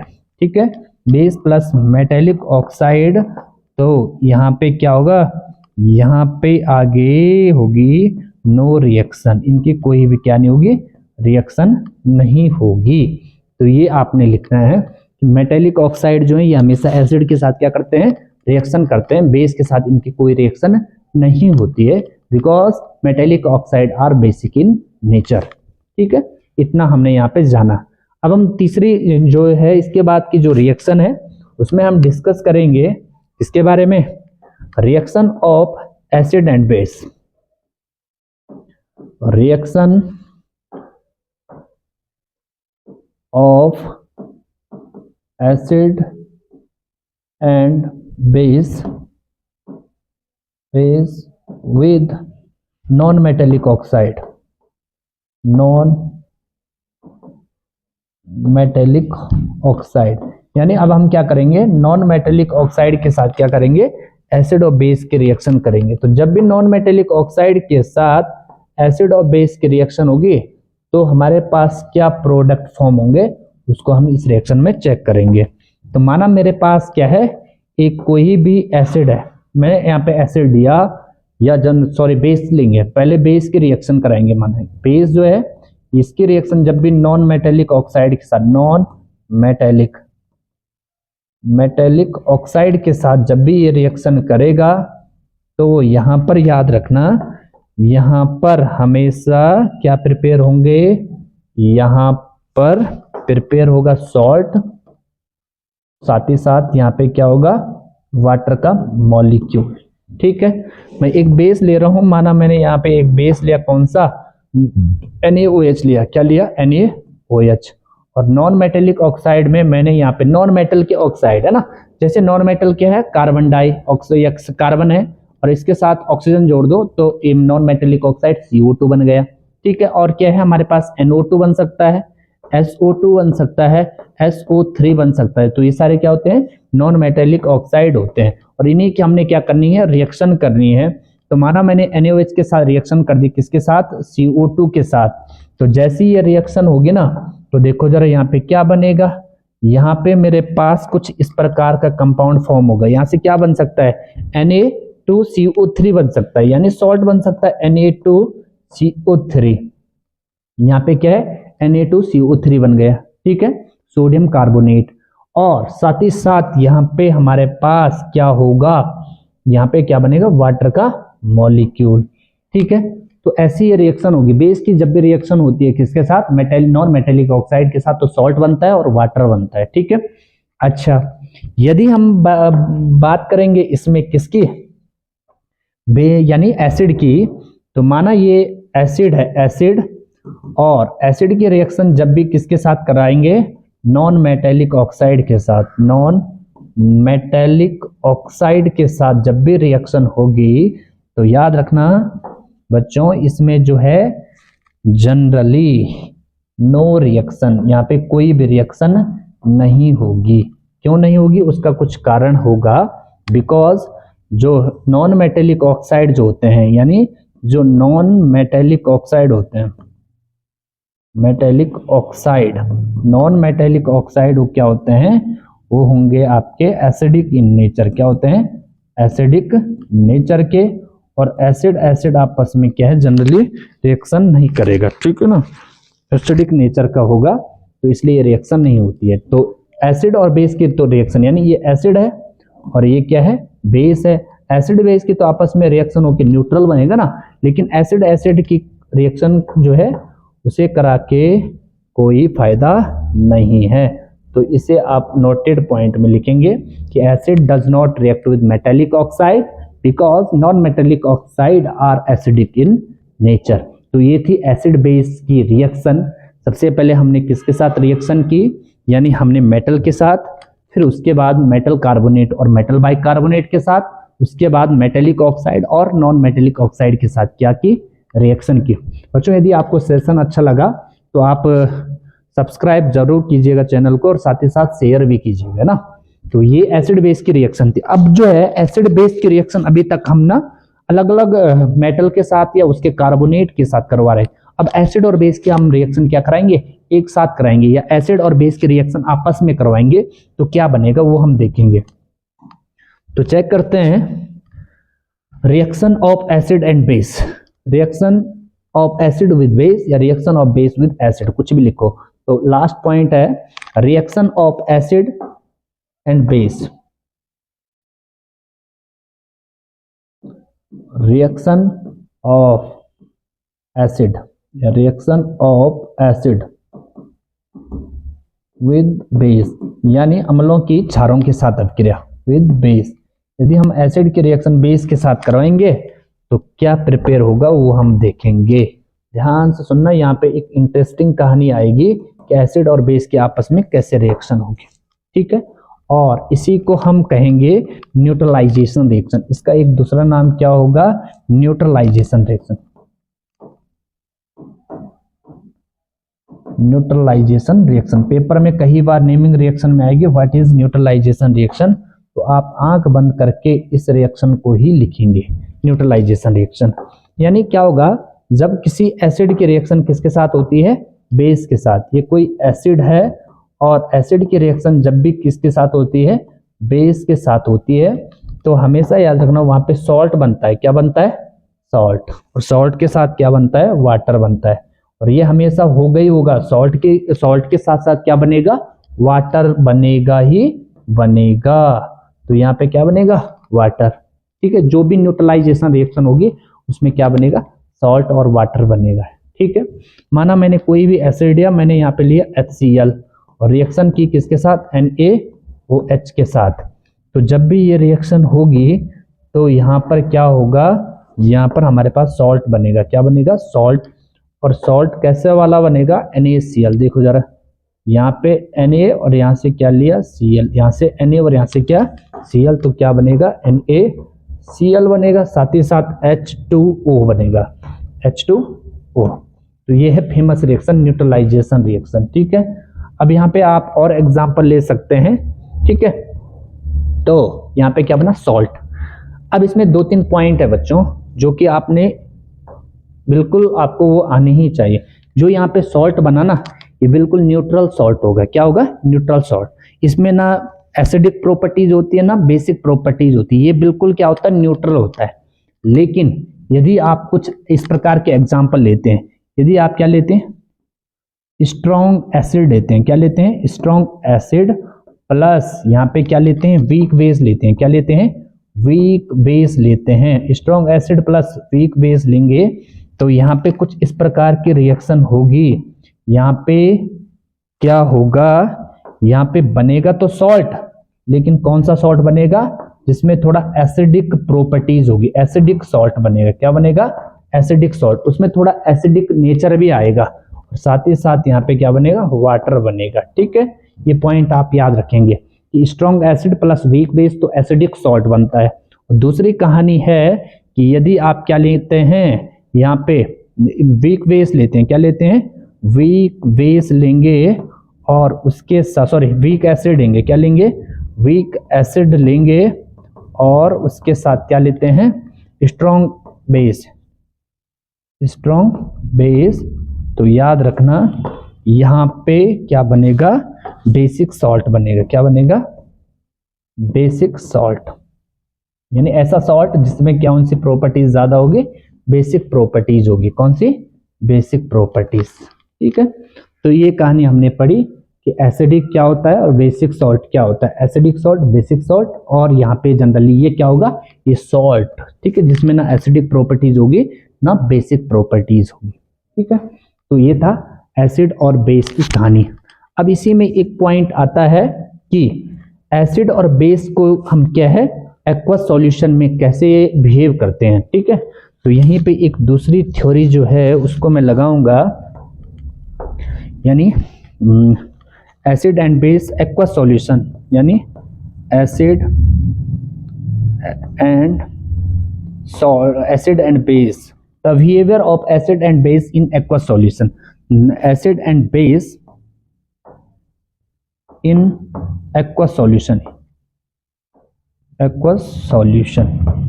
माना बच्चों मेरे पास क्या है, एसिड है और बेस है, तो वो एक्वस सॉल्यूशन में कैसे बिहेव करते हैं वो हम देखेंगे। यहाँ पे नेक्स्ट या पॉइंट है ये, है ना, इसके साथ नहीं है, ऊपर वाले के साथ। ये यहाँ पे अलग से हमारे पास एक कहानी है कि एसिड और बेस जो है ये एक्वस सॉल्यूशन में कैसे बिहेव करते हैं, ठीक है। अच्छा, तो माना मेरे पास कोई एसिड है, क्या है, एसिड। तो एसिड जो है जब भी हम इन्हें क्या करते हैं, एक्वस सॉल्यूशन में, कैसा सॉल्यूशन, एक्वस सॉल्यूशन में डिसॉल्व करते हैं, एक्वस सॉल्यूशन में, तो याद रखना एसिड एक्वस सॉल्यूशन में डालने पर ही क्या बनाता है, यानी हाइड्रोजन आयन देता है। क्या देता है? Hydrogen ion. ठीक है, क्या देगा? Hydrogen ion. और जो बेस होगा, बेस, ठीक है, या अब यदि हम यहाँ पे एग्जांपल लेंगे, ये HCl है, जैसे ही इस HCl को हम कहाँ डालते हैं, एक्वस सॉल्यूशन यानी वाटर में हम इसे डिसॉल्व करते हैं, तो ये क्या देता है? हाइड्रोजन आयन देता है। क्या देता है? Hydrogen ion. साथ ही साथ Cl नेगेटिव आयन भी देगा। क्या देगा? Cl negative ion. ठीक, अब ये हाइड्रोजन आयन जो होते हैं ना, ये अनस्टेबल होते हैं। क्या होते हैं? अनस्टेबल होता है। ठीक है, तो ये हाइड्रोजन आयन जो है ये प्रॉपर रिएक्शन करता है किसके साथ? वाटर के साथ, और क्या बनाता है? H3O negative, H3O positive ion बनाता है, जिसे हम कहते हैं हाइड्रोनियम आयन। क्या कहते हैं?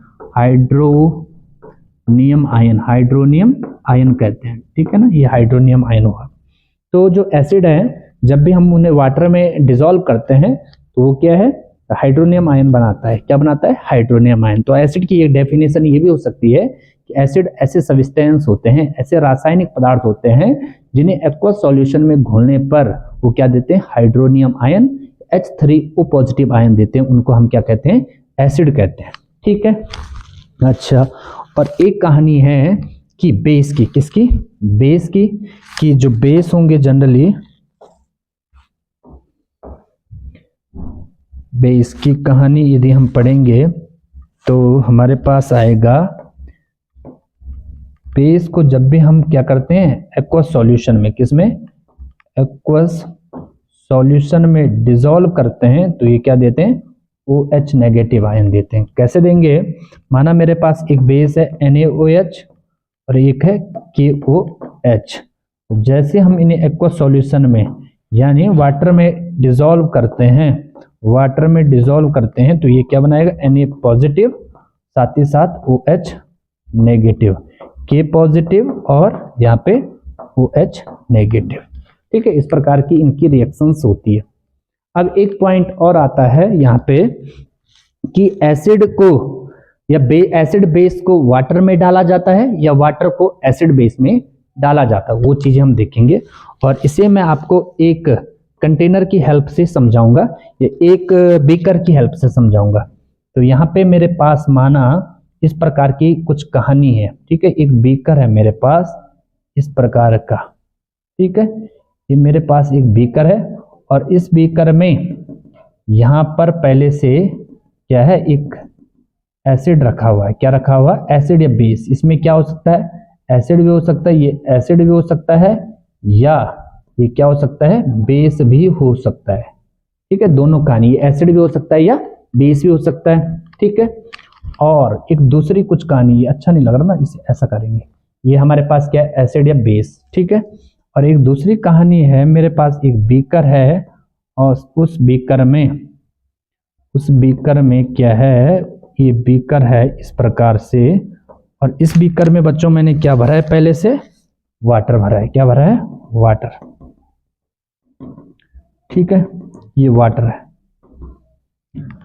अब ये क्या है? वाटर। अब याद रखना कि वाटर में एसिड या बेस मिलाया जाता है या बेस में या एसिड या बेस में वाटर मिलाया जाता है। तो याद रखना, जब हम क्या करते हैं? एसिड और बेस के साथ with the help of glass rod, यहाँ पे हम ऊपर से क्या मिलाएंगे? वाटर। क्या मिलाएंगे? वाटर। तो जैसे हम एसिड और बेस के साथ ऊपर से क्या करेंगे? वाटर मिलाएंगे, तो यहाँ पर जो है जनरली ये मिलाने का तरीका बिल्कुल क्या होगा? गलत होगा। क्या होगा? गलत, क्योंकि वहां पे भी यानी एक एक्सोथर्मिक रिएक्शन हो सकती है, बड़ी मतलब यहाँ पे एक विध्वंसकारी रिएक्शन हो सकती है, जिस कारण जो वहां पे क्या है जनरली उस टेस्ट को कर रहा है वो जनरली क्या उसे कुछ क्या है यानी खतरा हो सकता है, यानी ये बिल्कुल सेफ्टी में ये काम करने पड़ते हैं। दूसरी चीज, यदि हम वाटर में क्या करते हैं यहाँ पे, यानी यहाँ पे हम ऊपर से क्या मिला रहे हैं? या तो एसिड या तो बेस, तो होगी ये भी एक्सोथर्मिक रिएक्शन। लेकिन यदि आराम से मिलाएंगे और उसे लगातार स्टायर भी करते रहेंगे तो उतनी ज्यादा यहाँ पे एक्सोथर्मिक रिएक्शन नहीं होगी। लेकिन दोनों केस में क्या होगी? Exothermic reaction. ये हमारा प्रोसेस सही होगा, ऊपर वाला नहीं। यानी हमेशा क्या करते हैं, वाटर के साथ एसिड और बेस मिलाते हैं, न कि एसिड और बेस के साथ क्या मिलाया जाता है, वाटर मिलाया जाता है। और इन दोनों केस में कौन सी रिएक्शन होती है, एक्सोथर्मिक रिएक्शन। कौन सी रिएक्शन होती है, एक्सोथर्मिक रिएक्शन। कौन सी रिएक्शन होती है, एक्सोथर्मिक रिएक्शन। यानी इसे हम ऐसा समझ सकते हैं कि आपने घरों में देखा होगा कि माना हमारे पास एक गर्म तेल की कढ़ाई है, अगर हम ऊपर से उसमें क्या डाल रहे हैं, पानी डाल रहे हैं, तो पानी डालने वाले को नुकसान हो सकता है ना, यानी हम ऐसा नहीं करते हैं, ठीक है। अच्छा, उसी में थोड़ा हम रिवर्स लेके चलेंगे। माना हमारे पास एक बड़ी सी चाशनी है जिसमें हमने पानी को गर्म करा हुआ है, अगर हम ऊपर से उसमें तेल डाल देते हैं तो उतना फर्क नहीं पड़ेगा, लेकिन इस केस में ज्यादा फर्क पड़ेगा कि हमारे पास गर्म तेल है और उसमें हम पानी डाल दें, तो वहां पे क्या है, कहीं ना कहीं क्या है, कुछ ना कुछ दुर्घटना हो सकती है। तो उसे यहाँ पे फंडा यहीं पे लगता है, एसिड बेस में, ठीक है। तो ये आपको क्लियर हुआ होगा कि एसिड को, बेस को वाटर में मिलाया जाता है, न कि वाटर को हमें एसिड और बेस में मिलाना है, ठीक है। तो ये कहानी हुई। और इसके बाद हमारे पास आता है strength of acid and base.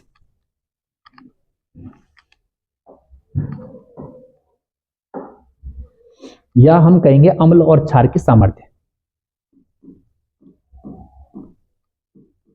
Strength of acid and base.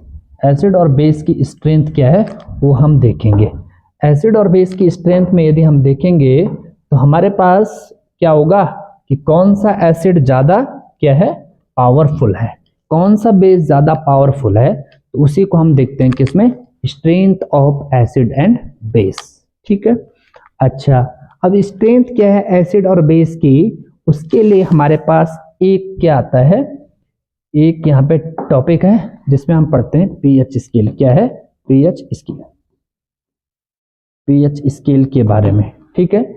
यानी कोई एसिड और बेस कितना पावरफुल है उसको हम किससे दिखाते हैं, पीएच स्केल से, ठीक है। पीएच स्केल जो है इसे हम कहेंगे क्या, हिंदी में इसे कहते हैं सार्वत्रिक, यानी इसे कहेंगे यूनिवर्सल इंडिकेटर, सार्वत्रिक सूचक, ठीक है। या इसे इंग्लिश में कहते हैं यूनिवर्सल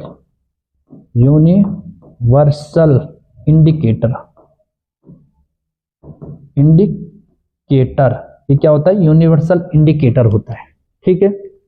अच्छा, यदि हम इस पीएच की बात करें तो पीएच में जो ये पी वर्ड है ये जर्मन लैंग्वेज के, कहाँ की, जर्मन लैंग्वेज के एक पोटेंज वर्ड से मिलकर बना है। किससे, पोटेंज वर्ड से मिलकर बना है, जिसका कि इंग्लिश में ट्रांसलेट क्या होता है, पावर। क्या होता है, पावर। और पावर को ही हम हिंदी में कहते हैं क्या, शक्ति। क्या कहते हैं, शक्ति। और किसकी शक्ति है, पी फॉर पावर ऑफ, यानी शक्ति किसकी, शक्ति किसकी है, हाइड्रोजन आयन की। किसकी, हाइड्रोजन, यानी हाइड्रोजन आयन, यानी पावर ऑफ हाइड्रोजन आयन। तो पीएच जो है वर्ड है वो क्या रिलेट करता है, पावर ऑफ हाइड्रोजन आयन, ठीक है। यानी किसी भी एसिड में जितनी ज्यादा हाइड्रोजन आयंस होंगे उसकी पावर क्या होगी, उतनी ही ज्यादा होगी। किसी बेस में जितना ज्यादा हाइड्रोजन आयन होगा उसकी बेसिसिटी क्या होगी, उतनी ही कम होगी, ठीक है। तो ये यूनिवर्सल इंडिकेटर में वही चीजें आती है।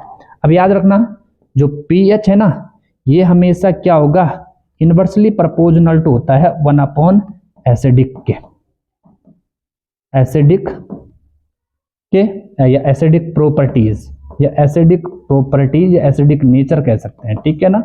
और साथ ही साथ यहाँ पे दूसरा हमारे पास पॉइंट आ सकता है कि जो पीएच होता है वो हमेशा डायरेक्टली प्रोपोर्शनल टू होता है किसके, बेसिक प्रॉपर्टीज के, बेसिक प्रॉपर्टीज या बेसिक नेचर के, बेसिक प्रॉपर्टी,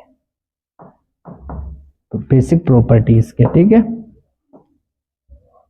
यानी कहने का मीनिंग है जिसमें जितना जिसका पीएच मान जितना क्या होगा, कम होगा, उसकी एसिडिक प्रॉपर्टीज उतनी ही ज्यादा होगी। यदि किसी का पीएच जितना ज्यादा होगा उसकी एसिडिक नेचर उतना ही कम और बेसिक प्रॉपर्टी उतना ही ज्यादा। यानी कहने का मीनिंग है कि पीएच जो है वो क्या होगा, जितना ज्यादा होगा उसमें एसिडिक कैरेक्टर, जो एसिडिक जो कैरेक्टर होगा, एसिडिक कैरेक्टर क्या होगा, उतना ही कम होगा, और उसका बेसिक यानी पीएच वैल्यू जितनी ज्यादा, एसिडिक कैरेक्टर उतना ही कम, और बेसिक कैरेक्टर उतना ही क्या होगा, उतना ही ज्यादा होगा। बेसिक कैरेक्टर क्या होगा, उतना ही ज्यादा। ठीक है। अच्छा, यदि किसी का पीएच जितना कम होगा, उसकी जो एसिडिक कैरेक्टर है वो क्या होगी, उतनी ही ज्यादा, और बेसिक कैरेक्टर क्या होगा, उतना ही कम होगा। ये आप लोग देखेंगे। ठीक है। अब जो ये यूनिवर्सल इंडिकेटर है ना, ये यूनिवर्सल इंडिकेटर में एक कहानी है। ये यूनिवर्सल इंडिकेटर जो है, एक इस प्रकार से एक इंडिकेटर होता है। ठीक है। और इस इंडिकेटर में क्या होते हैं, 0 to कुछ नंबर होते हैं। 0 से इसमें क्या होते हैं, कुछ नंबर होते हैं, और वो नंबर क्या होते हैं, देखो जरा, एक नंबर इसमें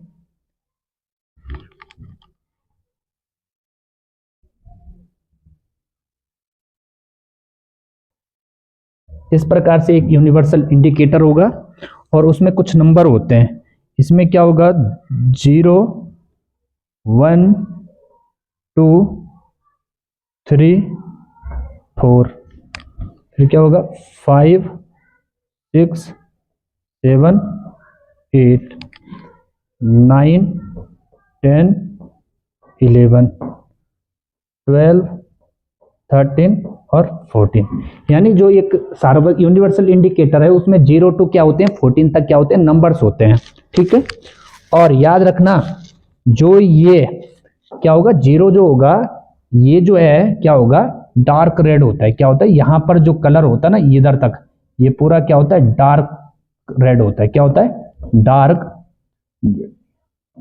ये डार्क रेडिश कलर का होता है, डार्क रेड होता है। ठीक है ना। एसिड में क्या होता है, डार्क रेड होता है। ठीक है। फिर यहां पर जो है इधर तक ये क्या होता है, लाइट रेड होता है। क्या होता है, लाइट रेड होता है इधर में। ठीक है। 2-3 तक ये जाने पर ये जनरली क्या है, इधर में ये धीरे धीरे धीरे धीरे, और इस तक ये क्या है, ऑरेंज कलर में कन्वर्ट होता है। किसमें, ऑरेंज कलर में। ठीक है। और इधर ये हम देखेंगे तो ये लाइट ऑरेंज हो जाता है। क्या होता है, लाइट ऑरेंज, यानी इसका कलर जो है धीरे धीरे जो है ये क्या है, कंफेड होता जाता है। और यहां तक जाने पर 5 तक ये जनरली क्या है, ऑरेंज हो जाता है। क्या होता है, ऑरेंज।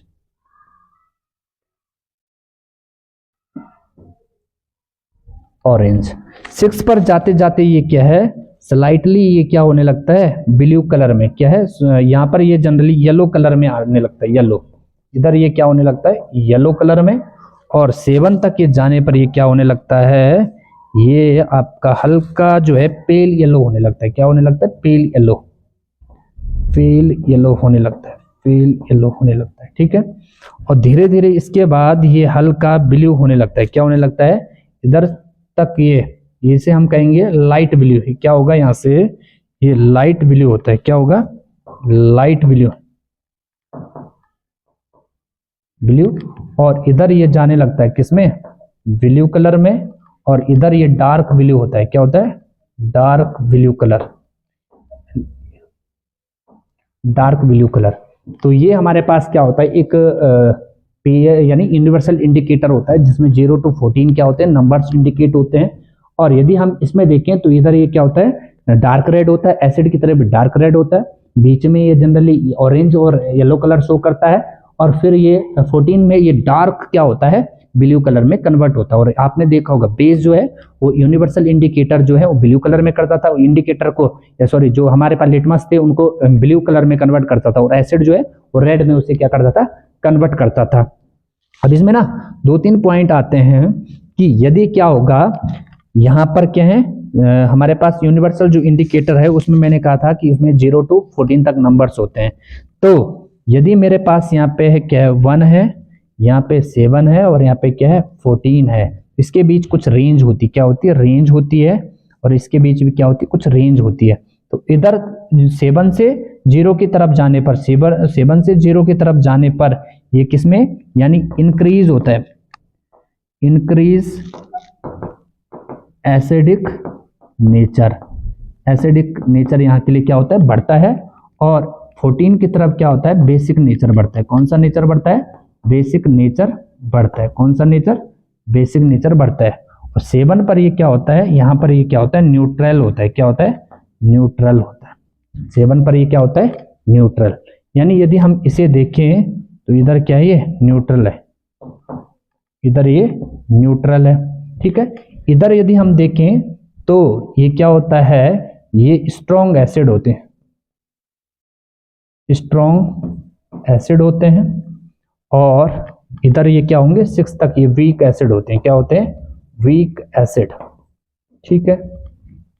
इधर क्या होगा, ये इधर ये वीक एसिड होता है, weak base, sorry weak base. और इधर ये क्या होता है, स्ट्रॉन्ग, स्ट्रॉन्ग बेस होगा, ठीक। तो ये हमारे पास क्या होगा, स्ट्रेंथ ऑफ एसिड और बेस, जो हमने किससे सीखा, यूनिवर्सल इंडिकेटर से। और ये यदि हम इस इंडिकेटर की बात करें तो ये क्या होता है, ये मिक्सचर होता है। क्या होता है, मिक्सचर, मिक्सचर ऑफ इंडिकेटर। ये इंडिकेटर्स का क्या होता है, एक मिक्सचर होता है, उसी को हम क्या कहते हैं, यूनिवर्सल इंडिकेटर कहते हैं, ठीक है। और ये आपको याद रखना है, ये आपको याद रखना है, ये वाला आपको याद रखना है, ठीक। तो ये कहानी थी।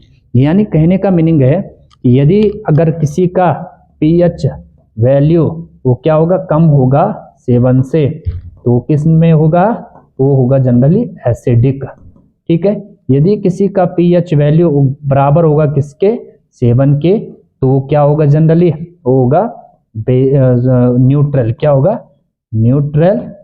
और यदि कोई क्या होगा, पीएच वैल्यू ज्यादा है 7 से, तो वो क्या होगा, बेसिक। क्या होगा, बेसिक, ठीक है। तो ये अभी तक हमने पढ़ा एसिड बेस के बारे में, और इसमें हमने पीएच के बारे में, ठीक है।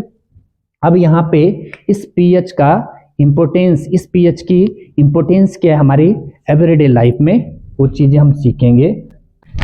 तो यदि बात करें importance of pH in everyday life, यानी इस पीएच की जो है हमारे एवरीडे लाइफ में, यानी हमारे एवरीडे लाइफ में पीएच की क्या इंपोर्टेंस है, तो बात करें तो हमारा जो शरीर है, यानी हमारी बॉडी जो है, वो एक नॉर्मल पीएच पर ही वर्क करती है। यानी जो हमारा शरीर है वो किस पीएच पर काम करता है, वो हमेशा एक स्लाइटली बेसिक, यानी हमेशा 7 to 7.8 के इस पीएच पर ही क्या करता है, वर्क करता है। और हमारे जो क्या होगा, हमारे शरीर में जो ब्लड होता है ना, उसका पीएच भी कितना होता है, 7.8 ही होता है। तो यदि इस पीएच से कम या ज्यादा यदि पीएच हो गया बॉडी का, तो उससे हमारी बॉडीज में कई प्रकार के डिजीज या सिंड्रोम जो है जनरली पैदा हो सकते हैं, ठीक है।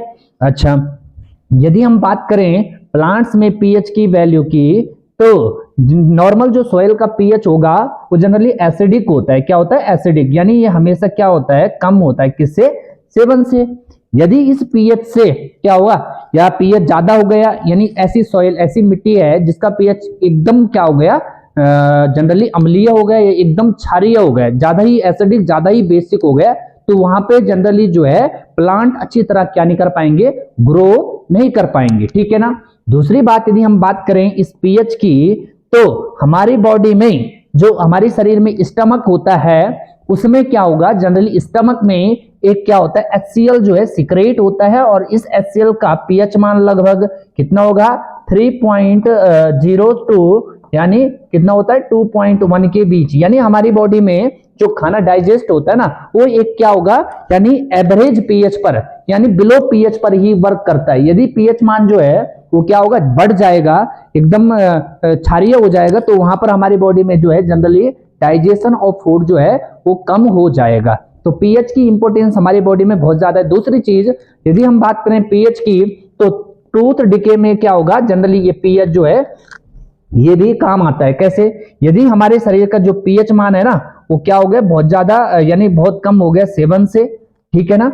यानी ये 5.6 से यदि कम हो गया पीएच मान, तो हमारे शरीर में क्या होगा, जनरली हमारे जो टूथ डिके हैं, यानी जो दांतों का इनेमल है, जो हमारे शरीर का सबसे कठोरतम भाग माना जाता है, वहां से दंत क्षरण होने लगेगा। और जब दंत क्षरण होगा तो जनरली क्या है, हमारे शरीर में कई प्रकार की, यानी जनरली खाना जो है हम ढंग से चबा नहीं पाएंगे, उसका जो केमिकल डाइजेशन है या मैकेनिकल डाइजेशन है वो ढंग से नहीं हो पाएगा, जिस कारण हम क्या करते हैं यहाँ पर हमेशा क्या है, इसके लिए हमें क्या करना पड़ेगा, लगातार हमें टूथपेस्ट करना पड़ेगा, यानी लगातार ब्रश करना पड़ेगा। और ब्रश में याद रखना जो हम टूथपेस्ट यूज करते हैं वो हमेशा क्या होता है, बेसिक होता है। क्या होता है, बेसिक होता है। तो ये कई सारी हमारे पास पीएच की इंपोर्टेंस होती है हमारी बॉडी में, ठीक है। अब इसके बाद हम पढ़ेंगे कि किसके बारे में, सॉल्ट के बारे में। यानी अभी तक हमने एसिड बेस के बारे में पढ़ा, अब नेक्स्ट टॉपिक है हमारे पास सॉल्ट। क्या है, सॉल्ट, यानी जिसे हिंदी में क्या कहते हैं, लवण कहते हैं। क्या कहते हैं, लवण, ठीक।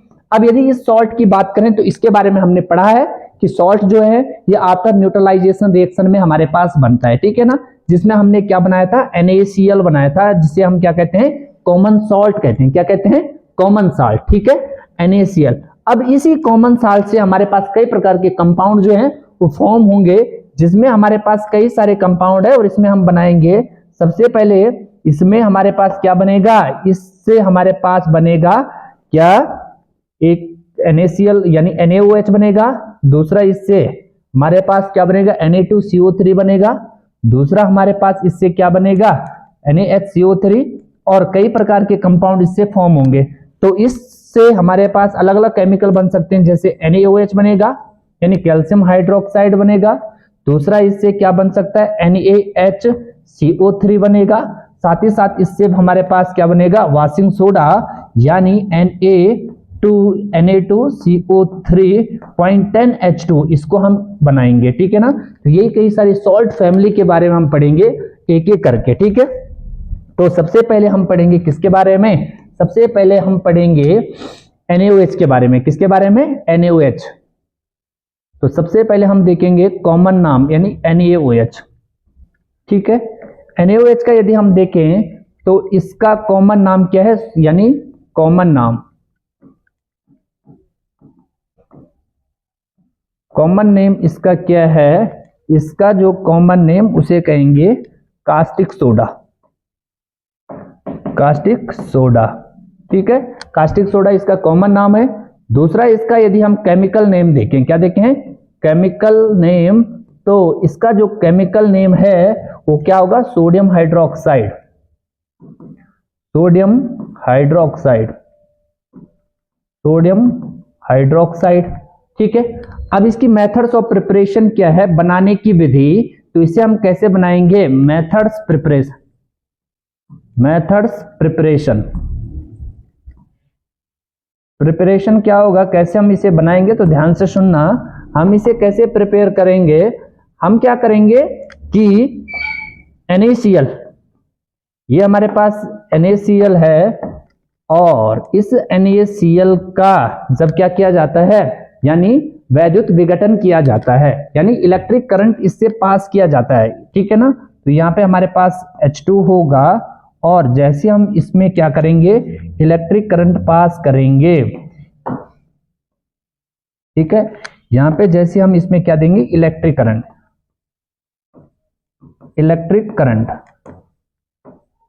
करंट देंगे, तो ये NaCl जो है ये टूट कर क्या बनाता है, एक तो बनाएगा ये NaOH, साथ ही साथ एक बनाएगा ये Cl2 गैस, और साथ ही साथ यहां से क्या है, हाइड्रोजन गैस जो है वो लिबरेट होगी, ठीक है। इस रिएक्शंस को बैलेंस करेंगे, तो ये रिएक्शन कैसे बैलेंस होगी, यहाँ पे आपको क्या करना पड़ेगा, यहाँ पे देखो, यहाँ पे 2 लगा दो और यहाँ पे 2 लगा दो, पूरी रिएक्शन क्या हो जाएगी, बैलेंस। नहीं, यहाँ पे अभी आपको क्या करना पड़ेगा, यहाँ पे 2 लगाना पड़ेगा, पूरी रिएक्शन बैलेंस हो जाएगी। 2Na है, 2Na है, यहाँ पे Cl2 है, Cl2 है, 4 हाइड्रोजन है, 2 to 4 हाइड्रोजन है, और 2 ऑक्सीजन है, 2 ऑक्सीजन है, ठीक है ना। इस प्रकार से हमारे पास NaOH का क्या होता है, निर्माण होता है, ठीक है। अच्छा, कैसे होगा, ध्यान से सुनना। यहाँ पे हमेशा याद रखना कि NaOH, ये रिएक्शन कैसे होगी, इसे हम डायग्राम की हेल्प से समझेंगे।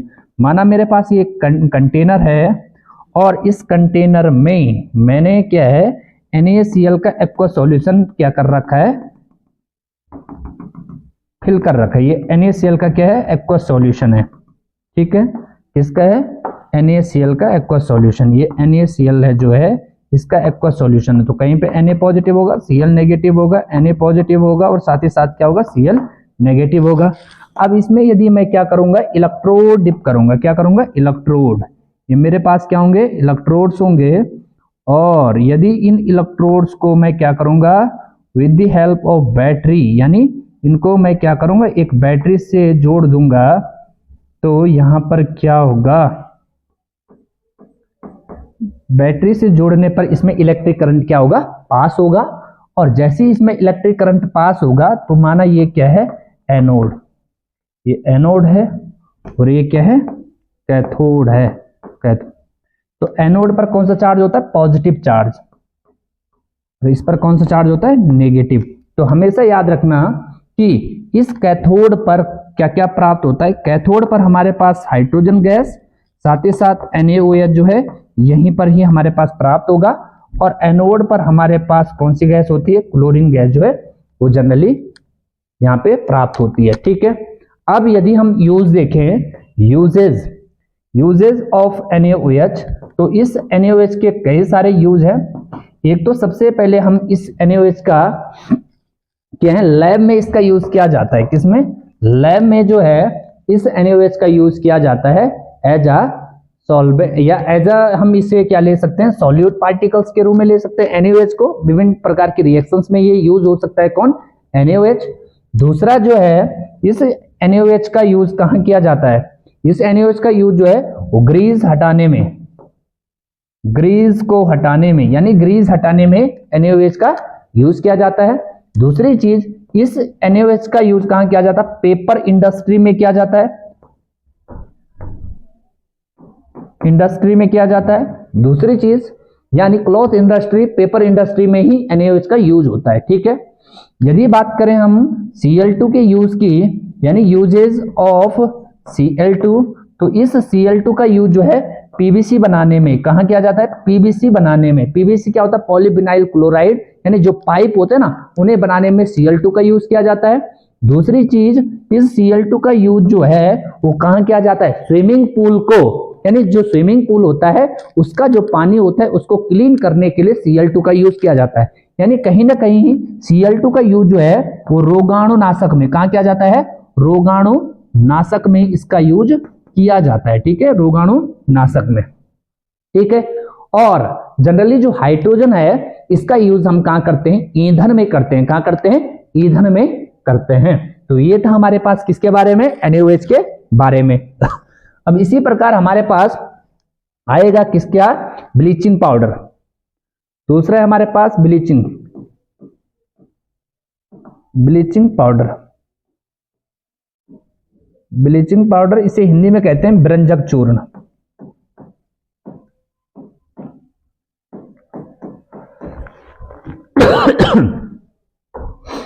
ब्लीचिंग पाउडर की बात करें तो इसमें हमारे पास क्या आएगा, ब्लीचिंग पाउडर को बनाने की विधि, या सबसे पहले हम देखें तो इसका कॉमन नाम क्या, ब्लीचिंग पाउडर है। और इसका केमिकल फॉर्मूला,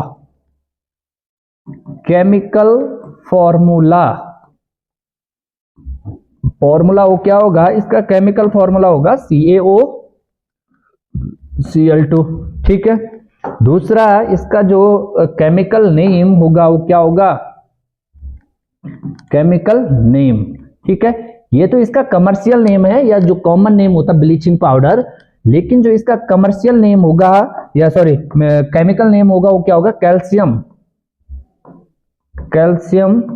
ऑक्सीक्लोराइड। ठीक है, मेथड्स प्रिपरेशन क्या है, कैसे हम बनाएंगे, मेथड्स ऑफ प्रिपरेशन। तो मेथड्स प्रिपरेशन में इसे हम बनाएंगे, हम क्या करेंगे यहां पर, ठीक है, जब क्या करते हैं, लाइम वाटर पर, ये CaOH का होल ट्वाइस लाइम वाटर है, इस पर जैसे Cl2 गैस को क्या करते हैं, पास करते हैं, तो यहां से हमारे पास क्या बन के आता है, लाइम वाटर। कैसे, देखो यहां से बनेगा CaOCl2, तो यहां से CaOCl2। ठीक है, और साथ ही साथ यहां से क्या निकलेगा, H2O। तो ये बन गए हमारे पास कैल्शियम ऑक्सीक्लोराइड। कैसे बनाएंगे, लाइम वाटर पर, लाइम वाटर पर क्लोरीन गैस प्रवाहित करने पर हमारे पास क्या बनता है, ब्लीचिंग पाउडर। क्या बन के आता है, ब्लीचिंग पाउडर। ठीक है, ब्लीचिंग पाउडर बनता है, ब्लीचिंग पाउडर। ठीक, अच्छा यूजेज, अब यदि हम देखें ब्लीचिंग पाउडर का यूज क्या क्या हो सकता है, तो इसका यूज जो है सबसे पहले ब्लीचिंग पाउडर का यूज कहाँ किया जाता है, यानी इसका यूज किया जाता है बोरेक्स बनाने में, यानी सोडियम का एक कंपाउंड्स है, बोरेक्स बनाने में। कहाँ किया जाता है, बोरेक्स बनाने में। ठीक है, दूसरा जो है इसका यूज कहाँ किया जाता है, इसका यूज किया जाता है पेपर इंडस्ट्री में, पेपर इंडस्ट्री में इसका यूज किया, इंडस्ट्री में इसका यूज किया जाता है। ठीक है, तीसरा जो इसका यूज है वो क्लॉथ इंडस्ट्री में इसका यूज कहाँ किया जाता है, यानी कपड़ों को रंगने में इसका यूज हम करते हैं। तो ये था ब्लीचिंग पाउडर, जो कि किससे बनता था, लाइम वाटर से, और ये इसके यूजेज है। इसी प्रकार हमारे पास नेक्स्ट जो क्या होगा, सॉल्ट फैमिली में, उसमें हमारे पास आता है बेकिंग सोडा।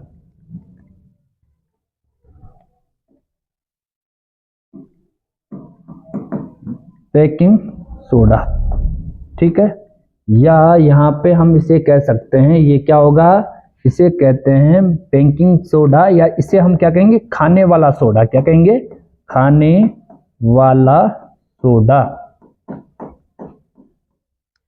ठीक है, अब इसमें यदि हम देखें, इसमें इसका जो केमिकल नेम है या केमिकल फॉर्मूला, केमिकल फॉर्मूला, तो वो क्या होगा, ये होगा इसमें NaHCO3, यानी सोडियम बाई कार्बोनेट। ठीक है, और केमिकल नेम क्या होगा, केमिकल नेम ये होगा इसमें सोडियम बाई कार्बोनेट। क्या होगा, सोडियम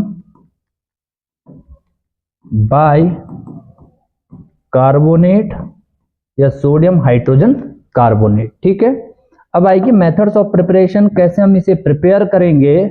तो MOP क्या है इसकी, हम ध्यान से सुनेंगे। MOP में सबसे पहले हम क्या करते हैं, हम यहाँ पे NaCl लेते हैं। क्या लेते हैं, सोडियम क्लोराइड। इस सोडियम क्लोराइड की रिएक्शन वाटर के साथ, CO2 के साथ, और साथ ही साथ अमोनिया के साथ इसे ट्रीट करवाते हैं। तो जैसी रिएक्शन होती है, यहां से क्या बनता है, यहां से बनता है Na। देखो यहां से क्या लेना, Na, यहां से H और CO3, यानी आप क्या बना दो, NaHCO3, साथ ही साथ यहां से NH4Cl, यानी यहां से क्या निकलेगा, अमोनियम क्लोराइड बाहर निकलेगा। इस प्रकार से हमारे पास क्या बन के आएगा, बेकिंग सोडा। ठीक है, यानी ये हमारे पास क्या था, यहाँ पे सोडियम क्लोराइड, यानी जिसे हमने क्या कहा था, कॉमन साल्ट। ठीक है, जिसे टेबल सॉल्ट भी कहते हैं। ये क्या है, अमोनिया है, ये अमोनिया है, और उससे क्या बना हमारे पास, सोडियम बाई कार्बोनेट, या जिसे हम कहते हैं बेकिंग पाउडर, बेकिंग पाउडर या बेकिंग सोडा, और यहाँ पे क्या, अमोनियम क्लोराइड। ठीक है, अच्छा अब हम यदि यूजेस देखें, यूजेस क्या क्या है इसके, तो यदि हम यूजेस देखें, यूजेस ऑफ NaHCO3, तो इसके बहुत सारे यूजेस हैं जो कि जनरली हमें देखने को मिलते हैं। सबसे पहले इसका यूज जो है कहाँ किया जाता है, विभिन्न प्रकार के पकवान में, यानी विभिन्न प्रकार के पकवानों में इसका उपयोग होता है। ठीक है ना, आपने देखा होगा जनरली इसका यूज जो है बेकिंग पाउडर का विभिन्न प्रकार के पकवानों में होता है। ठीक है, दूसरी चीज इसमें ना, जनरली जब हम इसे गर्म करते हैं, किसको, NaHCO3, तो वहां से CO2 गैस निकलती है। क्या निकलती है, CO2 गैस, और उसी CO2 गैस का यूज जो है हम कहाँ क्या करते हैं, यानी जो हमारे पास जनरली बेकरी में इसका यूज होता है, जैसे बंद को जनरली फुलाने में इसका यूज किया जाता है, वो CO2 गैस का यूज। ठीक है ना, तो इसका यूज विभिन्न प्रकार के पकवानों में होता है। दूसरी चीज इसका यूज जो है वो कहाँ किया जाता है, इसका यूज जो है वॉशिंग सोडा बनाने में। कहाँ किया जाता है, वॉशिंग सोडा बनाने में इसका उपयोग होता है, ठीक है ना। वॉशिंग सोडा बनाने में भी इसका यूज होता है। दूसरी चीज, इसमें हमारे पास वॉशिंग सोडा बनाने में और इसका यूज जो है वो कहाँ किया जाता है, एंटासिड में किया जाता है, यानी एंटासिड में भी इसका यूज किया जाता है। ये क्या स्लाइटली बेसिक होता है, और जब हमारे बॉडी में ना एसिडिटी होती है तो उसमें भी इसका यूज किया जाता है NaHCO3 का। तो ये सारे इसमें यूजेस हैं। अब इसके बाद हमारे पास क्या आएगा, हमारे पास नेक्स्ट फैमिली है कौन सी, वॉशिंग सोडा।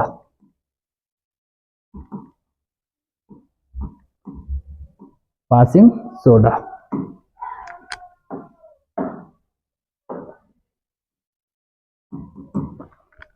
यदि हम बात करें वॉशिंग सोडा की, तो इस वॉशिंग सोडा का केमिकल फॉर्मूला, केमिकल जो फॉर्मूला होगा वो क्या होगा, केमिकल फॉर्मूला इसका होगा Na2CO3.10H2O, ठीक है। और जो केमिकल नाम होगा, केमिकल नेम, केमिकल नेम वो क्या होगा, केमिकल नेम इसका होगा sodium bicarbonate, sorry sodium hydrogen, very very sorry, यहाँ पे होगा सोडियम कार्बोनेट, सोडियम कार्बोनेट, और 10H2 है ना, तो इसी को कहेंगे डेका हाइड्रेट, डेका हाइड्रेट, ठीक है। सोडियम कार्बोनेट डेका हाइड्रेट, ये कॉमन इसे क्या कहते हैं, वॉशिंग सोडा कहते हैं, ठीक है। अब इसकी मेथड्स ऑफ प्रिपरेशन क्या आएगी, ध्यान सुनेंगे। MOP मेथड्स ऑफ प्रिपरेशन में इसे बनाएंगे किससे, बेकिंग सोडा से। तो कैसे बनाएंगे, ध्यान से सुनना। हम क्या करेंगे, इस बेकिंग सोडा NaHCO3 को क्या करेंगे, गरम करेंगे, और जैसे इसे गरम करेंगे, इसे हीट करेंगे, तो यहां से क्या होगा, इसे जैसे हम गरम करते हैं तो ये किसमें टूटता है, ये आपका टूटता है Na2CO3 में। किसमें टूटता है, Na2CO3 में। और साथ ही साथ यहां से क्या होगा, ये टूटेगा किसमें, Na2CO3 में। यानी जो आपका क्या होगा वॉशिंग सोडा, वो जनरली किसमें टूटेगा, Na2CO3 में। जैसे इसे गर्म करते हैं तो यहां से क्या होगा, Na2CO3, ठीक है। साथ ही साथ यहां से CO2 गैस क्या होगी, रिमूव होगी, और यहां से वाटर का मॉलिक्यूल भी बनेगा, ठीक है। यही रिएक्शन होगी। थोड़ा इसे देखेंगे, यहाँ पे 2 कार्बन है, 2 है, ऑक्सीजन 6 है, 3 2 6, ठीक है। पूरी रिएक्शन क्या हो गई, बैलेंस। अब यहाँ पे क्या है, जो ये सोडियम कार्बोनेट बना Na2CO3, यहाँ पर ये क्रिस्टलाइजेशन ऑफ वाटर 10 मॉलिक्यूल के साथ रिएक्शन करेगा, और इससे क्या होगा, इससे बन के आएगा Na2CO3.10H2O। ये रिएक्शन होगी। यानी हमने क्या किया, सोडियम बाइकार्बोनेट बेकिंग सोडा को हीट किया, तो उससे हमारे पास सोडियम कार्बोनेट बना। क्या बना, सोडियम कार्बोनेट। साथ ही साथ उससे हमेशा CO2 गैस निकलती है। क्या निकलती है, CO2 गैस निकलती है, और यहाँ से वाटर का मॉलिक्यूल क्या होता है, रिमूव होता है। नेक्स्ट स्टेप में जो बना हुआ सोडियम कार्बोनेट था उसको लिया, और उसको रिएक्शन, उसकी रिएक्शन हमने किसके साथ की, 10 मॉलिक्यूल ऑफ वाटर के साथ। तो हमारे पास क्या बन गया, वॉशिंग सोडा। क्या बन गया, वॉशिंग सोडा। वॉशिंग सोडा, जिसे धोने का सोडा भी कहते हैं। क्या कहते हैं, धोने का सोडा, ठीक है। इस प्रकार से बनेगा। और इसकी जो जनरली हम यूजेज देखें, क्या देखें, यूजेज, तो इसका यूज कहाँ किया जाता है, घरों में सफाई करने में, घरों में सफाई करने में। यानी जितने भी हमारे पास क्लीनाइजिंग जो एजेंट होते हैं वो सारे किसके बने होते हैं, वॉशिंग सोडा का। घरों में सफाई करने में इसका यूज होता है, करने में, ठीक है। फिनाइल वगैरह जो भी बने होते हैं वो सब इसी के बने रहते हैं, ठीक है। दूसरा है, इसका यूज जो है कहाँ किया जाता है, बोरे, यानी सॉरी, यहाँ पे जो है सोडियम कार्बोनेट का यूज, थोड़ा वहां पे मिस्टेक हो गई थी। कहाँ पे, कैल्शियम ऑक्सीक्लोराइड यानी द्रंजक चूर्ण में, वहां पे बोरेक्स बनाने में लिखा था, उसका यूज बोरेक्स बनाने में नहीं होगा। इसका यूज कहाँ किया जाता है, बोरेक्स बनाने में। यानी सोडियम का एक क्या होगा, यौगिक बोरेक्स बनाने में कहाँ किया जाता है इसका यूज, बोरेक्स बनाने में, तो उसे भी आप लोग सही कर लेंगे। इसका यूज कहाँ किया जाता है? बोरेक्स बनाने में किया जाता है, ठीक है ना, बोरेक्स बनाने में और घरों में सफाई करने में, ठीक है। अच्छा, अब हमारे पास नेक्स्ट जो है वो सॉल्ट फैमिलीज में हमारे पास क्या आएगा? वो आएगा हमारे पास प्लास्टर ऑफ पेरिस। क्या आएगा? Plaster of Paris, plaster of Paris, Paris, S Paris, plaster of Paris आएगा। तो यहाँ पे ध्यान से सुनना, ये प्लास्टर ऑफ पेरिस कैसी, ये इंपॉर्टेंट है, कई बार पेपर में आता है, कॉम्पिटिटिव एग्जाम में आता है, ठीक है। और रिसेंटली 2023 में जो वन दरोगा पेपर हुआ था उसमें आया था प्लास्टर ऑफ पेरिस का केमिकल फॉर्मूला, इतना आसान क्वेश्चन आया था, ठीक है। तो ध्यान से सुनना, प्लास्टर ऑफ पेरिस में कि इसमें केमिकल नेम क्या होगा, ठीक है। तो सबसे पहले हमें क्या पढ़ना है? केमिकल फॉर्मूला, देन उससे केमिकल नेम आ जाएगा। केमिकल फॉर्मूला इसका क्या होगा? कैल्शियम सल्फेट, और क्या आएगा? हेमीहाइड्रेट, यानी हेमीहाइड्रेट यानी H2O। तो CaSO4 हाफ H2 इसका क्या होगा? Chemical formula. साथ ही साथ यदि हम इसका केमिकल नेम देखें, क्या देखें? केमिकल नेम, इसका केमिकल नेम क्या होगा? Calcium sulphate. क्या है? Calcium sulphate, calcium sulphate.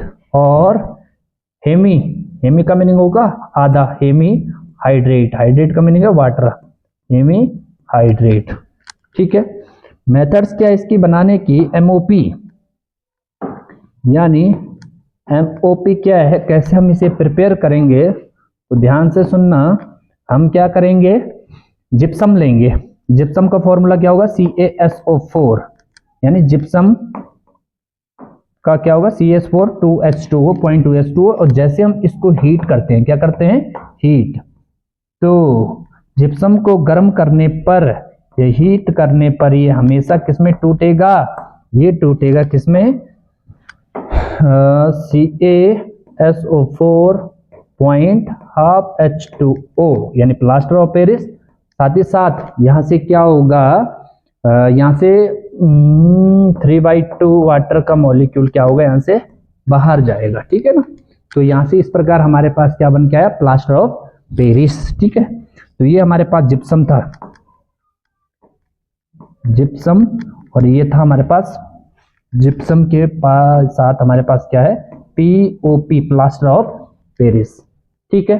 अब हम इसकी यूजेस की बात करें कि इसके यूजेस क्या हैं, तो सबसे पहले इसका यूज जो है वो कहाँ किया जाता है? प्लास्टर ऑफ पेरिस का यूज यानी हड्डियों को जोड़ने में। डॉक्टर जो है इसका यूज कहाँ किया करते हैं? हड्डियों को जोड़ने में, यानी जब कभी कभी चोट लगने के कारण हमारी जो बोन है वो फ्रैक्चर हो जाती है, हड्डियों को जोड़ने में, ठीक है। तो डॉक्टर क्या करते हैं? एक चूना लगाते हैं, यानी जनरली वो क्या लगाते हैं? प्लास्टर POP करते हैं, ठीक है ना, ताकि जो है हम जो है कोई एक्टिविटी ना कर पाए उस हाथ से, क्योंकि ह्यूमन नेचर होता है वो जनरली क्या है? एक्टिविटी करेगा, तो जनरली हड्डियां जो है सही ढंग से क्या नहीं जुड़ नहीं पाएगी, इसलिए डॉक्टर वहां पे क्या करता है? POP कर देता है और वहां पे जनरली ये हड्डियां जुड़ जाती है। तो दूसरी चीज इसका यूज कहाँ किया जाता है? टॉयज बनाने में, यानी खिलौनों को बनाने में, ठीक है, खिलौने बनाने में भी इसका यूज किया जाता है।